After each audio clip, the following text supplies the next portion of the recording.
आप लेहो तुम कथा सुधारी। सतनाम श्री वाहिगुरु साहिब जी। दोहरा गोइंदवाल खडूर ते मऊ डल्ले मंडियाल। सब आए नर नारगन रोदत शोक विसाल। वाहिगुरु जी का खालसा वाहिगुरु जी की फतेह। परम सन्मान जो गुरु की साजी नवाजी हुई गुरु रूप गुरु खालसा साध संगत जियो। जिनके भाग बड़े हैं भाई तिन साधु संग मुख जुरे। आप जी अत्यंत बड़े भागां वाले हो जो महाराज साहब जी की गोद विच बैठ के सतगुरां दी अमृतमयी गुरु की बाणी का आनंद माणिया है।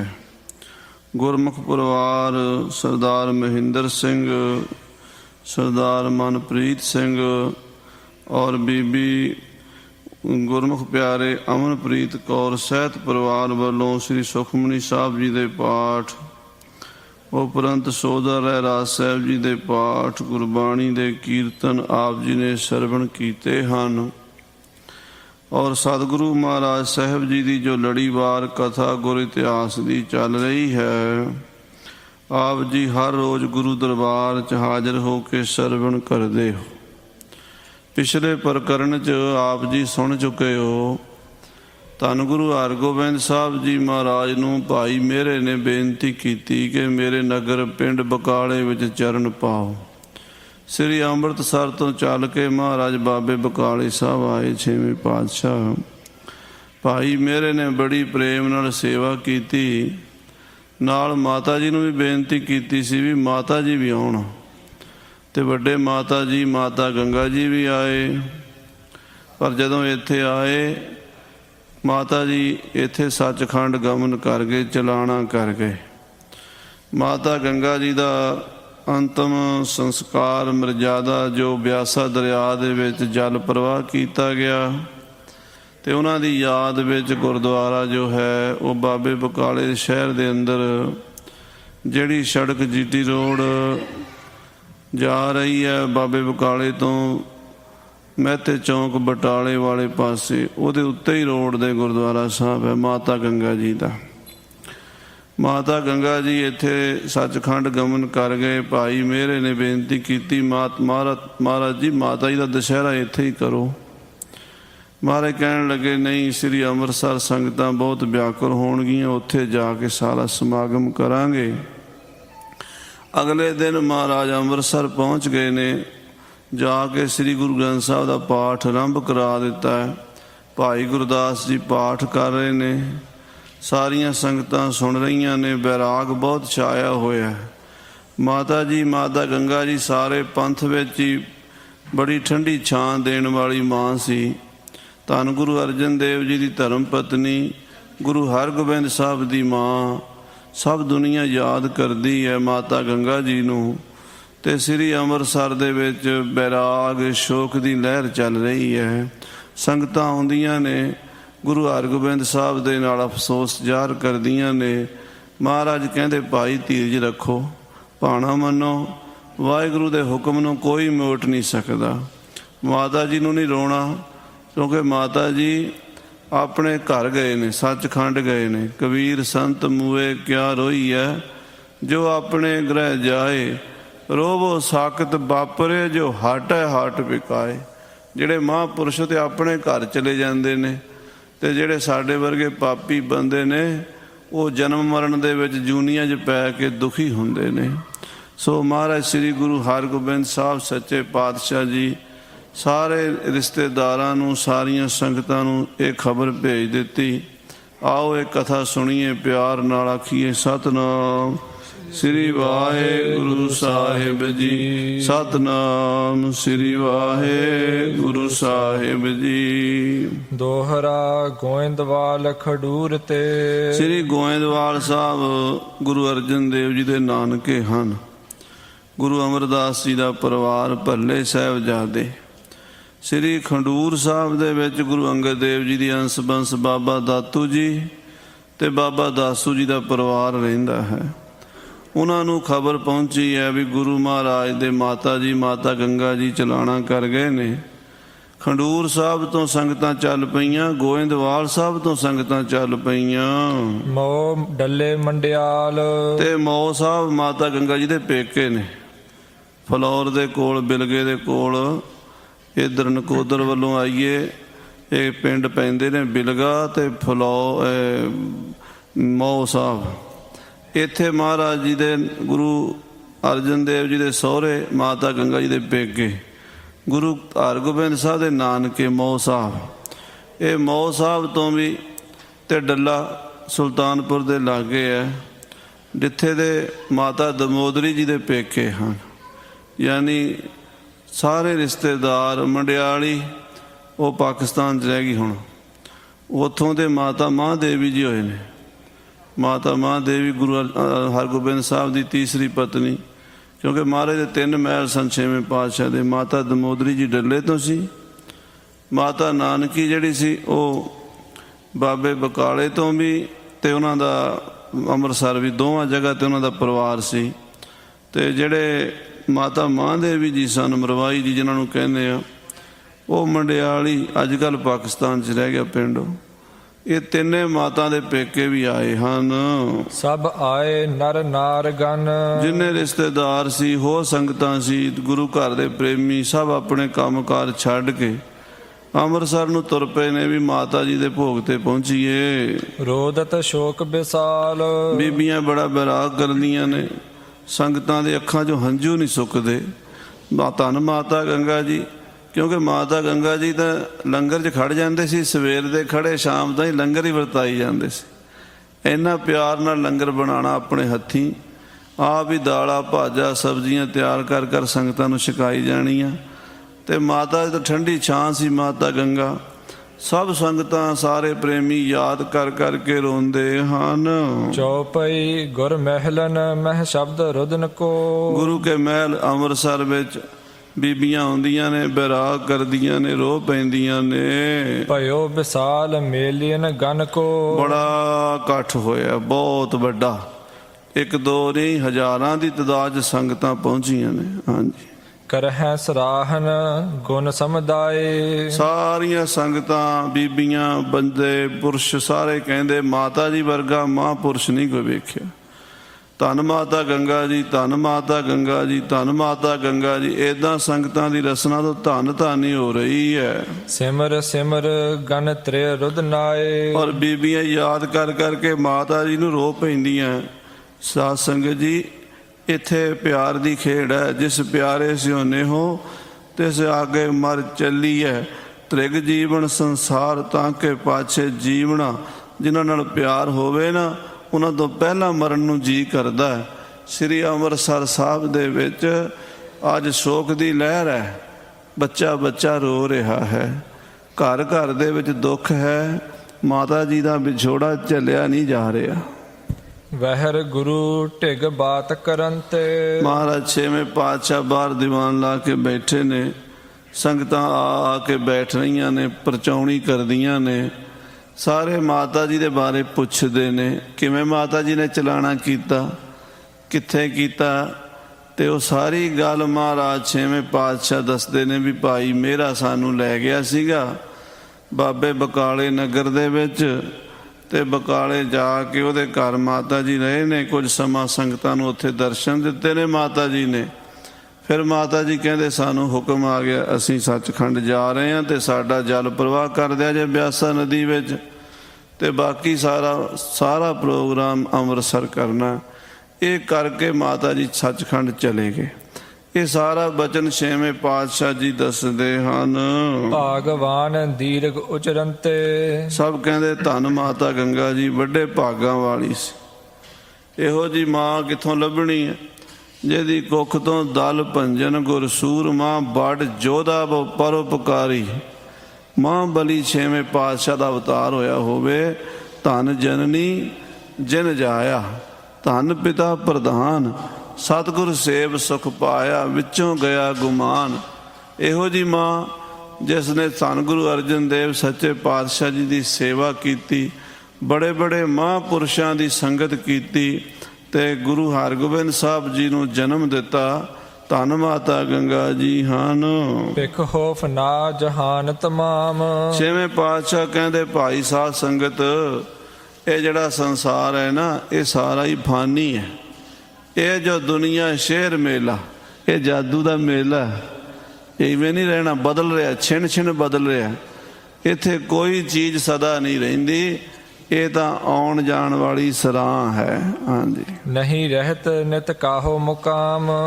ਕੋਈ ਵੀ ਸਦਾ ਇੱਥੇ ਰਿਹਾ ਨਹੀਂ ਤੇ ਕਿਸੇ ਨੇ ਰਹਿਣਾ ਨਹੀਂ। ਮਾਤਾ ਜੀ ਅਕਾਲ ਪੁਰਖ ਦੇ ਹੁਕਮ 'ਚ ਆਏ ਸੀ ਤੇ ਆਪਣਾ ਰੋਲ ਅਦਾ ਕਰਕੇ, ਇਹ ਸੰਸਾਰ ਦਾ ਭਲਾ ਕਰਕੇ, ਲੋਹ ਲੰਗਰ ਚਲਾ ਕੇ, ਗੁਰੂ ਘਰ ਦੀ ਸੇਵਾ ਕਰਕੇ ਆਪਣਾ ਜੀਵਨ ਸਫਲਾ ਕਰ ਗਏ ਹਨ। ਨਦੀ ਪ੍ਰਵਾਹ ਚਲਿਓ ਜਗ ਜਾਤ। ਗੁਰੂ ਸਾਹਿਬ ਛੇਵੇਂ ਪਾਤਸ਼ਾਹ ਆਈਆਂ ਹੋਈਆਂ ਸੰਗਤਾਂ ਨੂੰ ਹੌਸਲਾ ਦਿੰਦੇ, ਰੋਣ ਤੋਂ ਰੋਕਦੇ, ਭਾਈ ਰੋਵੋ ਨਾ, ਭਾਣਾ ਮੰਨੋ। ਇਹ ਤੇ ਨਦੀ ਦਾ ਪ੍ਰਵਾਹ ਚੱਲ ਰਿਹਾ, ਪਿੱਛੋਂ ਪਾਣੀ ਆ ਰਿਹਾ, ਅੱਗੇ ਜਾ ਰਿਹਾ। ਲੱਖਾਂ ਕਰੋੜਾਂ ਸਾਲ ਤੋਂ ਸੰਸਾਰ ਇਦਾਂ ਹੀ ਚੱਲੀ ਜਾਂਦਾ, ਆਈ ਜਾ ਰਹੇ, ਜਾਈ ਜਾ ਰਹੇ ਆ, ਉਹਦੀ ਖੇਡ ਹੈ ਸਾਰੀ। ਹਾਂਜੀ, ਜੀਰਨ ਬਨਤ ਬਿਦਤ ਦਿਨ ਰਾਤ। ਇਹ ਜਿਹੜੀ ਚੀਜ਼ ਪੈਦਾ ਹੁੰਦੀ ਹੈ ਉਹ ਵੱਧਦੀ ਹੈ, ਫਿਰ ਹੌਲੇ ਹੌਲੇ ਪੁਰਾਣੀ ਹੁੰਦੀ ਹੈ ਤੇ ਫਿਰ ਖਤਮ ਹੁੰਦੀ ਹੈ। ਇਕੱਲੇ ਮਨੁੱਖੀ ਨਹੀਂ, ਪਸ਼ੂ ਪੰਛੀਆਂ 'ਚ ਵੀ ਇਦਾਂ ਹੀ ਹੁੰਦਾ। ਜੋ ਵੀ ਸੰਸਾਰ ਹੈ, ਇਹ ਧਰਤੀ ਵੀ ਜਿਹੜੀ ਇਹ ਵੀ ਨਹੀਂ ਰਹਿਣੀ। ਮਹਾਰਾਜ ਨੇ ਬਾਣੀ 'ਚ ਲਿਖਿਆ, ਪੰਜਵੇਂ ਪਾਤਸ਼ਾਹ ਨੇ, ਧਰਤ ਆਕਾਸ਼ ਪਤਾਲ ਹੈ ਚੰਦ ਸੂਰ ਬਿਨਾਸੀ। ਧਰਤੀ, ਆਕਾਸ਼, ਪਤਾਲ, ਚੰਦਰਮਾ ਤੇ ਸੂਰਜ ਵੀ ਬਿਨਸ ਜਾਣੇ। ਅੱਜ ਸਾਇੰਸਦਾਨ ਇਸ ਗੱਲ ਨੂੰ ਮੰਨਦੇ ਆ। ਜਿਹੜੇ ਨਾਸਾ ਵਾਲੇ ਨੇ, ਉਹ ਕਹਿੰਦੇ ਨੇ ਬੜੇ ਬੜੇ ਵੱਡੇ ਬਲੈਕ ਹੋਲ ਨੇ ਬ੍ਰਹਮੰਡ ਦੇ ਵਿੱਚ। ਉਹਨਾਂ ਬਲੈਕ ਹੋਲਾਂ ਦੇ ਵਿੱਚ ਸੂਰਜ ਡਿੱਗਦੇ ਨੇ, ਉਹਨਾਂ ਦੀ ਮੁੜ ਕੇ ਉਗਸੁਗੀ ਨਹੀਂ ਨਿਕਲਦੀ ਕਿੱਥੇ ਗਏ। ਰੋਜ਼ ਹਜ਼ਾਰਾਂ ਸੂਰਜ ਜੰਮਦੇ ਨੇ, ਹਜ਼ਾਰਾਂ ਸੂਰਜ ਮਰਦੇ ਨੇ। ਅਸੀਂ ਕੀ ਚੀਜ਼ ਆ? ਜਿਨ੍ਹਾਂ ਦੀ ਕਰੋੜਾਂ ਅਰਬਾਂ ਸਾਲ ਉਮਰ ਹੈ, ਉਹ ਵੀ ਜੰਮਣ ਮਰਨ ਵਾਲੇ ਹਨ। ਆਹ ਸੂਰਜ ਤਾਂ ਬੜਾ ਛੋਟਾ ਹੈ, ਇਸ ਤੋਂ ਵੱਡੇ ਵੱਡੇ ਲੱਖਾਂ ਗੁਣਾ ਵੱਡੇ ਸੂਰਜ ਨੇ, ਉਹ ਵੀ ਖਤਮ ਹੋ ਜਾਣੇ। ਇੱਕ ਅਕਾਲ ਪੁਰਖ ਨੂੰ ਛੱਡ ਕੇ, ਆਦ ਸੱਚ ਜੁਗਾਦ ਸੱਚ ਹੈ ਭੀ ਸੱਚ, ਨਾਨਕ ਹੋਸੀ ਭੀ ਸੱਚ। ਉਹ ਪਰਮ ਸੱਤ ਨੂੰ ਛੱਡ ਕੇ ਬਾਕੀ ਸਭ ਚੀਜ਼ਾਂ ਬਦਲਦੀਆਂ ਨੇ ਤੇ ਬਿਨਸਦੀਆਂ ਨੇ। ਹਾਂਜੀ, ਭੱਲੇ ਤੇਹਣ ਅਪਰਜ ਸਿਆਣੇ। ਉਸ ਵੇਲੇ ਕੌਣ ਕੌਣ ਇਸ ਪਰਚਾਉਣੀ ਤੇ ਆਇਆ? ਇਸ ਮਕਾਨ ਤੇ ਆਮ ਬੋਲੀ 'ਚ ਮਕਾਨ ਕਹਿ ਦਿੰਦੇ ਨੇ, ਸੱਭਿਅਕ ਬੋਲੀ 'ਚ ਪਰਚਾਉਣੀ ਕਹਿ ਦਿੰਦੇ ਨੇ। ਪਰਚਾਉਣਾ ਕਿਸੇ ਨੂੰ ਮੈਂ ਦੁੱਖ ਸਾਂਝਾ ਕਰਨਾ, ਕਿਸੇ ਨੂੰ ਆਪਾਂ ਕਿਸੇ ਦੇ ਘਰ ਹੋ ਜਾਂਦਾ ਇਹੋ ਜਿਹਾ ਭਾਣਾ, ਆਪਾਂ ਇੱਕ ਦੂਜੇ ਦੇ ਘਰਾਂ 'ਚ ਜਾਂਦੇ ਹਾਂ, ਇਹਨੂੰ ਪਰਚਾਉਣੀ ਵੀ ਕਹਿੰਦੇ ਆ, ਮਕਾਨ ਵੀ ਕਹਿੰਦੇ ਆ। ਮਾਤਾ ਜੀ ਦੀ ਪਰਚਾਉਣੀ ਤੇ ਆਏ ਨੇ ਭੱਲੇ ਸਾਹਿਬਜ਼ਾਦੇ। ਗੋਇੰਦਵਾਲ ਸਾਹਿਬ ਤੋਂ ਗੁਰੂ ਅਮਰਦਾਸ ਜੀ ਦੇ ਪੁੱਤਰ ਪੋਤਰੇ ਪੜਪੋਤਰੇ ਆਏ ਨੇ। ਗੁਰੂ ਅਮਰਦਾਸ ਜੀ ਦੇ ਨਾਲ, ਪਰਿਵਾਰ ਦੇ ਨਾਲ ਉੱਥੋਂ ਦੀਆਂ ਸੰਗਤਾਂ ਵੀ ਆਈਆਂ ਨੇ। ਖੰਡੂਰ ਸਾਹਿਬ ਤੋਂ ਗੁਰੂ ਅੰਗਦ ਦੇਵ ਜੀ ਦੀ ਅੰਸ ਬੰਸ ਆਈ ਹੈ। ਸਭਨ ਸੁਨਾਵਤ ਏਵ ਬਖਾਨੇ। ਮੌ ਸਾਹਿਬ ਤੋਂ ਮਾਤਾ ਗੰਗਾ ਦੇ ਪੇਕੇ ਆਏ ਨੇ, ਤੇ ਇਧਰੋਂ ਮੰਡਿਆਣੀ ਤੋਂ, ਡੱਲੇ ਤੋਂ, ਤੇ ਸਾਰੇ ਸ਼ਹਿਰਾਂ ਪਿੰਡਾਂ ਤੋਂ ਸੰਗਤਾਂ ਆਈਆਂ। ਮਾਤਾ ਨਾਨਕੀ ਦੇ ਪੇਕੇ, ਮਾਤਾ ਮਹਾਂਦੇਵੀ ਦੇ ਪੇਕੇ, ਮਾਤਾ ਦਮੋਦਰੀ ਦੇ ਪੇਕੇ। ਸਾਰਿਆਂ ਨੂੰ ਗੁਰੂ ਹਰਗੋਬਿੰਦ ਸਾਹਿਬ ਇੱਦਾਂ ਬੋਲੇ, ਸਮਝਾਉਂਦੇ ਹਨ, ਭਾਈ ਸਿੱਖੋ ਰੋਣਾ ਨਹੀਂ, ਵਾਹਿਗੁਰੂ ਦਾ ਭਾਣਾ ਮੰਨਣਾ ਹੈ। ਅਹੈ ਜਥਾਰਤ ਸ੍ਰੀ ਗੁਰ ਕਹਿਓ। ਸਾਰਿਆਂ ਨੂੰ ਮਹਾਰਾਜ ਸੱਚੇ ਪਾਤਸ਼ਾਹ ਨੇ ਜਦੋਂ ਹੌਸਲਾ ਦਿੱਤਾ, ਸਿਆਣੇ ਕਹਿਣ ਲੱਗੇ, ਬਈ ਨਹੀਂ, ਜੋ ਮਹਾਰਾਜ ਕਹਿੰਦੇ ਉਹ ਠੀਕ ਹੈ। ਸਾਰੇ ਬਜ਼ੁਰਗ ਕਹਿੰਦੇ ਵੀ ਸਤਿਗੁਰੂ ਜੋ ਕਹਿ ਰਹੇ ਨੇ ਉਹ ਠੀਕ ਹੈ। ਇਹ ਦੁਨੀਆ ਵਿੱਚ ਜੋ ਜੰਮਿਆ ਉਹਨੇ ਮਰਨਾ ਤਾਂ ਹੈ, ਜਿਹੜਾ ਆਇਆ ਉਹਨੇ ਜਾਣਾ ਤਾਂ ਹੈ। ਫਿਰ ਜਿਹੜਾ ਸੰਸਾਰ ਦੀ ਖੇਡ ਹੀ ਇਹੋ ਜਿਹੀ ਹੈ, ਉਹਦਾ ਸ਼ੌਕ ਕੀ ਕਰਨਾ ਹੋਇਆ। ਹਾਂਜੀ, ਇਸ ਬਿਦ ਕਹਿ ਕਰ ਡੇਰਾ ਲਹਿਓ। ਇਸ ਤਰ੍ਹਾਂ ਕਹਿ ਕਰਕੇ ਸਾਧ ਸੰਗਤ ਜੀ ਡੇਰਾ ਸ੍ਰੀ ਅੰਮ੍ਰਿਤਸਰ ਵਿੱਚ ਸਾਰੇ ਭੱਲਿਆਂ ਨੇ, ਤ੍ਰੇਹਣਾਂ ਨੇ, ਇਹ ਜਿੰਨੇ ਵੀ ਸਾਹਿਬਜ਼ਾਦੇ ਆਏ ਸਨ, ਉਹਨਾਂ ਨੇ ਆਪਣੇ ਆਪਣੇ ਆਸਨਾਂ ਤੇ ਆਰਾਮ ਕੀਤਾ ਹੈ। ਸੇਵਾ ਪਰ ਮਸੰਦ ਗਨ ਛੋਰੇ। ਛੇਵੇਂ ਪਾਤਸ਼ਾਹ ਨੇ ਮਸੰਦਾਂ ਦੀ ਡਿਊਟੀ ਲਾਈ ਵੀ ਜਿੰਨੇ ਵੀ ਗੁਰੂ ਕੇ ਸਾਹਿਬਜ਼ਾਦੇ ਆਏ ਨੇ ਉਹਨਾਂ ਦਾ ਸਤਿਕਾਰ ਪੂਰਾ ਹੋਵੇ। ਗੁਰੂ ਅੰਗਦ ਦੇਵ ਜੀ ਮਹਾਰਾਜ ਦੀ ਅੰਸ ਬੰਸ, ਇਹਨਾਂ ਨੂੰ 63 ਸਾਹਿਬਜ਼ਾਦੇ ਕਹਿੰਦੇ। ਗੁਰੂ ਸਾਹਿਬ ਜੀ, ਗੁਰੂ ਅਮਰਦਾਸ ਜੀ ਦੀ ਜੋ ਅੰਸ ਬੰਸ ਨੂੰ ਭੱਲੇ ਸਾਹਿਬਜ਼ਾਦੇ ਕਹਿੰਦੇ। ਜਿਹੜੇ ਗੁਰੂ ਨਾਨਕ ਦੇਵ ਜੀ ਦੀ ਅੰਸ਼ ਬੰਸ ਨੂੰ ਬੇਦੀ ਸਾਹਿਬਜ਼ਾਦੇ ਕਹਿੰਦੇ, ਜਿਹੜੇ ਗੁਰੂ ਰਾਮਦਾਸ ਜੀ ਦੀ ਅੰਸ਼ ਬੰਸ ਹੈ ਉਹ ਸੋਢੀ ਸਾਹਿਬਜ਼ਾਦੇ ਕਹਿੰਦੇ। ਇਹ ਚਾਰ ਗੁਰੂ ਵੰਸ਼ਾਂ ਦੇ ਜਿਹੜੇ ਸਾਹਿਬਜ਼ਾਦੇ ਆਏ ਉਹਨਾਂ ਨੂੰ ਵੱਖਰੇ ਵੱਖਰੇ ਸਥਾਨ ਰਹਿਣ ਵਾਸਤੇ ਦਿੱਤੇ। ਜਿੰਨੀਆਂ ਵੀ ਸੰਗਤਾਂ ਆਈਆਂ ਉਹਨਾਂ ਦੇ ਤੰਬੂ, ਮਕਾਨ, ਕਮਰੇ, ਜੋ ਵੀ ਬੰਦੋਬਸਤ ਸੀਗਾ ਰਿਹਾਇਸ਼ ਦਾ, ਉਹ ਮਸੰਦਾਂ ਨੇ ਕੀਤਾ ਹੈ। ਸਰਬ ਸੇਵ ਕੀਨੀ ਸਭ ਓਰੇ, ਸਾਰਿਆਂ ਡੇਰਿਆਂ 'ਚ ਜਾ ਜਾ ਕੇ ਲੰਗਰ ਪਹੁੰਚਾਇਆ, ਰਸਤਾਂ ਪਹੁੰਚਾਈਆਂ, ਸੇਵਾ ਕੀਤੀ ਵੀ ਕਿਸੇ ਆਏ ਹੋਏ ਮਹਿਮਾਨ ਨੂੰ, ਰਿਸ਼ਤੇਦਾਰ ਨੂੰ, ਕਿਸੇ ਸਿੱਖ ਨੂੰ ਤੰਗੀ ਨਾ ਆਵੇ। ਜਿਹੜੇ ਗੁਰੂ ਘਰ 'ਚ ਆਏ ਨੇ ਉਹਨਾਂ ਦਾ ਸਨਮਾਨ ਕਰਨਾ, ਇਹਨੂੰ ਕਹਿੰਦੇ ਸਾਧ ਸੰਗਤ ਜੀ ਮਹਿਮਾਨ ਨਿਵਾਜੀ, ਸਤਿਕਾਰ ਕਰਨਾ। ਵੀ ਸਾਡੇ ਘਰ ਕੋਈ ਆਇਆ ਉਹਨੂੰ ਜਲ ਪਾਣੀ ਪੁੱਛੀਏ, ਉਹਦੀ ਸੇਵਾ ਕਰੀਏ। ਹਾਂਜੀ, ਸਤਿਗੁਰ ਬੈਠਤ ਲਾਏ ਦੀਵਾਨ, ਮਹਾਰਾਜ ਛੇਵੇਂ ਪਾਤਸ਼ਾਹ ਸ੍ਰੀ ਅਕਾਲ ਤਖਤ ਸਾਹਿਬ ਤੇ ਦੀਵਾਨ ਲਾ ਕੇ ਬੈਠਦੇ ਨੇ। ਦਿਨ ਪ੍ਰਤ ਆਵਹਿ ਲੋਕ ਮਹਾਨ, ਬੜੀਆਂ ਸੰਗਤਾਂ ਰੋਜ਼ ਚਲੀਆਂ ਹੁੰਦੀਆਂ, ਰੋਜ਼ ਹੀ। ਜਿਨ੍ਹਾਂ ਨੂੰ ਪਤਾ ਲੱਗਦਾ ਨਾ ਮਾਤਾ ਜੀ ਚਲਾਣਾ ਕਰ ਗਏ ਨੇ, ਸਾਰੇ ਕੰਮ ਛੱਡ ਕੇ ਉਸੇ ਵੇਲੇ ਤੁਰ ਪੈਂਦੇ ਨੇ। ਉਹਨਾਂ ਦਿਨਾਂ 'ਚ ਆਵਾਜਾਈ ਦੇ ਸਾਧਨ ਵੱਧ ਤੋਂ ਵੱਧ ਗੱਡੇ ਰੇੜੇ ਹੁੰਦੇ ਸਨ। ਕਈ ਗਰੀਬ ਮੇਰੇ ਵਰਗੇ ਪੈਦਲ ਆ ਜਾਂਦੇ, ਕੋਈ ਘੋੜੀ ਤੇ ਆ ਜਾਂਦਾ, ਕੋਈ ਗੱਡੇ ਰੇੜੇ ਤੇ ਆ ਜਾਂਦਾ, ਤੇ ਤੁਰੇ ਆਉਂਦੇ ਸੀ ਲੋਕ। ਦੂਰੋਂ ਦੂਰੋਂ ਆਉਂਦੇ ਵੀ ਚਲੋ ਅੰਮ੍ਰਿਤਸਰ ਮਾਤਾ ਜੀ ਦੇ ਭੋਗ ਤੋਂ ਪਹਿਲਾਂ ਪਹੁੰਚ ਕੇ ਗੁਰੂ ਸਾਹਿਬ ਨਾਲ ਦੁੱਖ ਸਾਂਝਾ ਕਰੀਏ। ਦੀਰਘ ਚੌਕੀ ਹੋਏ ਦੋਏ ਕਾਲ, ਦੋਵੇਂ ਟਾਈਮ ਦੀਵਾਨ, ਚੌਂਕੀ, ਸ਼ਬਦ ਕੀਰਤਨ ਵੀ ਹੁੰਦਾ। ਮਹਾਰਾਜ ਦੇ ਦਰਬਾਰ 'ਚ ਕੀਰਤਨ ਸਵੇਰੇ ਵੀ ਹੁੰਦਾ ਆਸਾ ਜੀ ਦੀ ਵਾਰ ਦਾ, ਤੇ ਸ਼ਾਮ ਨੂੰ ਵੀ ਆਰਤੀ ਸੋਦਰ ਦਾ ਕੀਰਤਨ ਹੁੰਦਾ। ਸੁਣ ਕਰ ਸੰਗਤ ਮਿਲੀ ਵਿਸਾਲ, ਬੜੀਆਂ ਸੰਗਤਾਂ ਇਕੱਠੀਆਂ ਹੁੰਦੀਆਂ ਮਹਾਰਾਜ ਦੇ ਦੀਵਾਨ ਵਿੱਚ। ਇਸ ਬਿਦ 13 ਦਿਵਸ ਬਿਤਾਏ, ਇਸ ਤਰ੍ਹਾਂ ਸਾਧ ਸੰਗਤ ਜੀ 13 ਦਿਨ ਬੀਤ ਗਏ। 13 ਦਿਨ ਗੁਰਬਾਣੀ ਦਾ ਪ੍ਰਵਾਹ ਚੱਲਦਾ ਰਿਹਾ, ਕਥਾ ਕੀਰਤਨ ਹੁੰਦੀ ਰਹੀ। ਮਹਾਰਾਜ ਸਾਹਿਬ ਗੁਰੂ ਗ੍ਰੰਥ ਸਾਹਿਬ ਜੀ ਦੀ ਬਾਣੀ ਦਾ ਪਾਠ ਭਾਈ ਗੁਰਦਾਸ ਜੀ ਸੁਣਾਉਂਦੇ ਰਹੇ। ਭੋਗ ਗ੍ਰੰਥ ਗੁਰਦਾਸ ਹੈ ਪਾਏ, ਫਿਰ ਭਾਈ ਗੁਰਦਾਸ ਜੀ ਨੇ ਸ੍ਰੀ ਗੁਰੂ ਗ੍ਰੰਥ ਸਾਹਿਬ ਜੀ ਦੀ ਬਾਣੀ ਦੇ ਪਾਠ ਦਾ ਭੋਗ ਪਾਇਆ। ਗੁਰੂ ਕਰਾਵਤ ਭੇ ਅਰਦਾਸ, ਗੁਰੂ ਹਰਗੋਬਿੰਦ ਸਾਹਿਬ ਜੀ ਨੇ ਭਾਈ ਗੁਰਦਾਸ ਜੀ ਨੂੰ ਬੇਨਤੀ ਕੀਤੀ ਕਿ ਆਪ ਜੀ ਮਾਤਾ ਜੀ ਦੇ ਨਿਮਿਤ ਅਰਦਾਸਾ ਸੋਧੋ। ਦੀਨਸ ਪੋਸ਼ਿਸ਼ ਜ਼ਰੀ ਪ੍ਰਕਾਸ਼, ਭੋਗ ਤੋਂ ਬਾਅਦ ਅਰਦਾਸ ਜਦੋਂ ਹੋਈ, ਮਹਾਰਾਜ ਛੇਵੇਂ ਪਾਤਸ਼ਾਹ ਨੇ ਭਾਈ ਗੁਰਦਾਸ ਜੀ ਨੂੰ ਜਰੀਦਾਰ ਚੋਲਾ ਪਵਾਇਆ। ਬੜਾ ਸੁੰਦਰ ਕੀਮਤੀ ਕੱਪੜਾ ਮਹਿੰਗਾ ਲਿਆ ਕੇ ਪੁਸ਼ਾਕਾ, ਇਹ ਮਰਿਆਦਾ ਛੇਵੇਂ ਪਾਤਸ਼ਾਹ ਨੇ ਬੰਨੀ ਸੀ। ਸਭ ਤੋਂ ਪਹਿਲਾ ਪਾਠ ਵੀ ਛੇਵੇਂ ਪਾਤਸ਼ਾਹ ਨੇ ਕਰਾਇਆ ਸੀ ਗੁਰੂ ਅਰਜਨ ਦੇਵ ਜੀ ਦੇ ਨਿਮਿਤ, ਆਪਣੇ ਪਿਤਾ ਜੀ ਦੇ ਨਿਮਿਤ। ਬਾਬਾ ਬੁੱਢਾ ਜੀ ਨੇ ਪਾਠ ਕੀਤਾ ਸੀ, ਤੇ ਉਦੋਂ ਬਾਬਾ ਬੁੱਢਾ ਜੀ ਨੂੰ ਮਹਾਰਾਜ ਨੇ ਬੜੇ ਸੁੰਦਰ ਪੁਸ਼ਾਕੇ ਮਾਇਆ ਭੇਟਾ ਕਰਕੇ ਅਰਦਾਸ ਕਰਾਈ ਸੀ। ਅੱਗੇ ਨੂੰ ਮਰਿਆਦਾ ਬੰਨੀ ਸੀ, ਉਹ ਚਲੀ ਆ ਰਹੀ ਆ ਹੁਣ ਤਾਂ ਹੀ। ਪਾਠੀ ਸਿੰਘਾਂ ਦਾ ਸਤਿਕਾਰ ਕਰਨਾ, ਉਹਨਾਂ ਨੂੰ ਮਾਇਆ ਦੇਣੀ, ਬਸਤਰ ਦੇਣੇ, ਇਹ ਮਰਿਆਦਾ ਛੇਵੇਂ ਪਾਤਸ਼ਾਹ ਤੋਂ ਸ਼ੁਰੂ ਹੋਈ ਹੈ।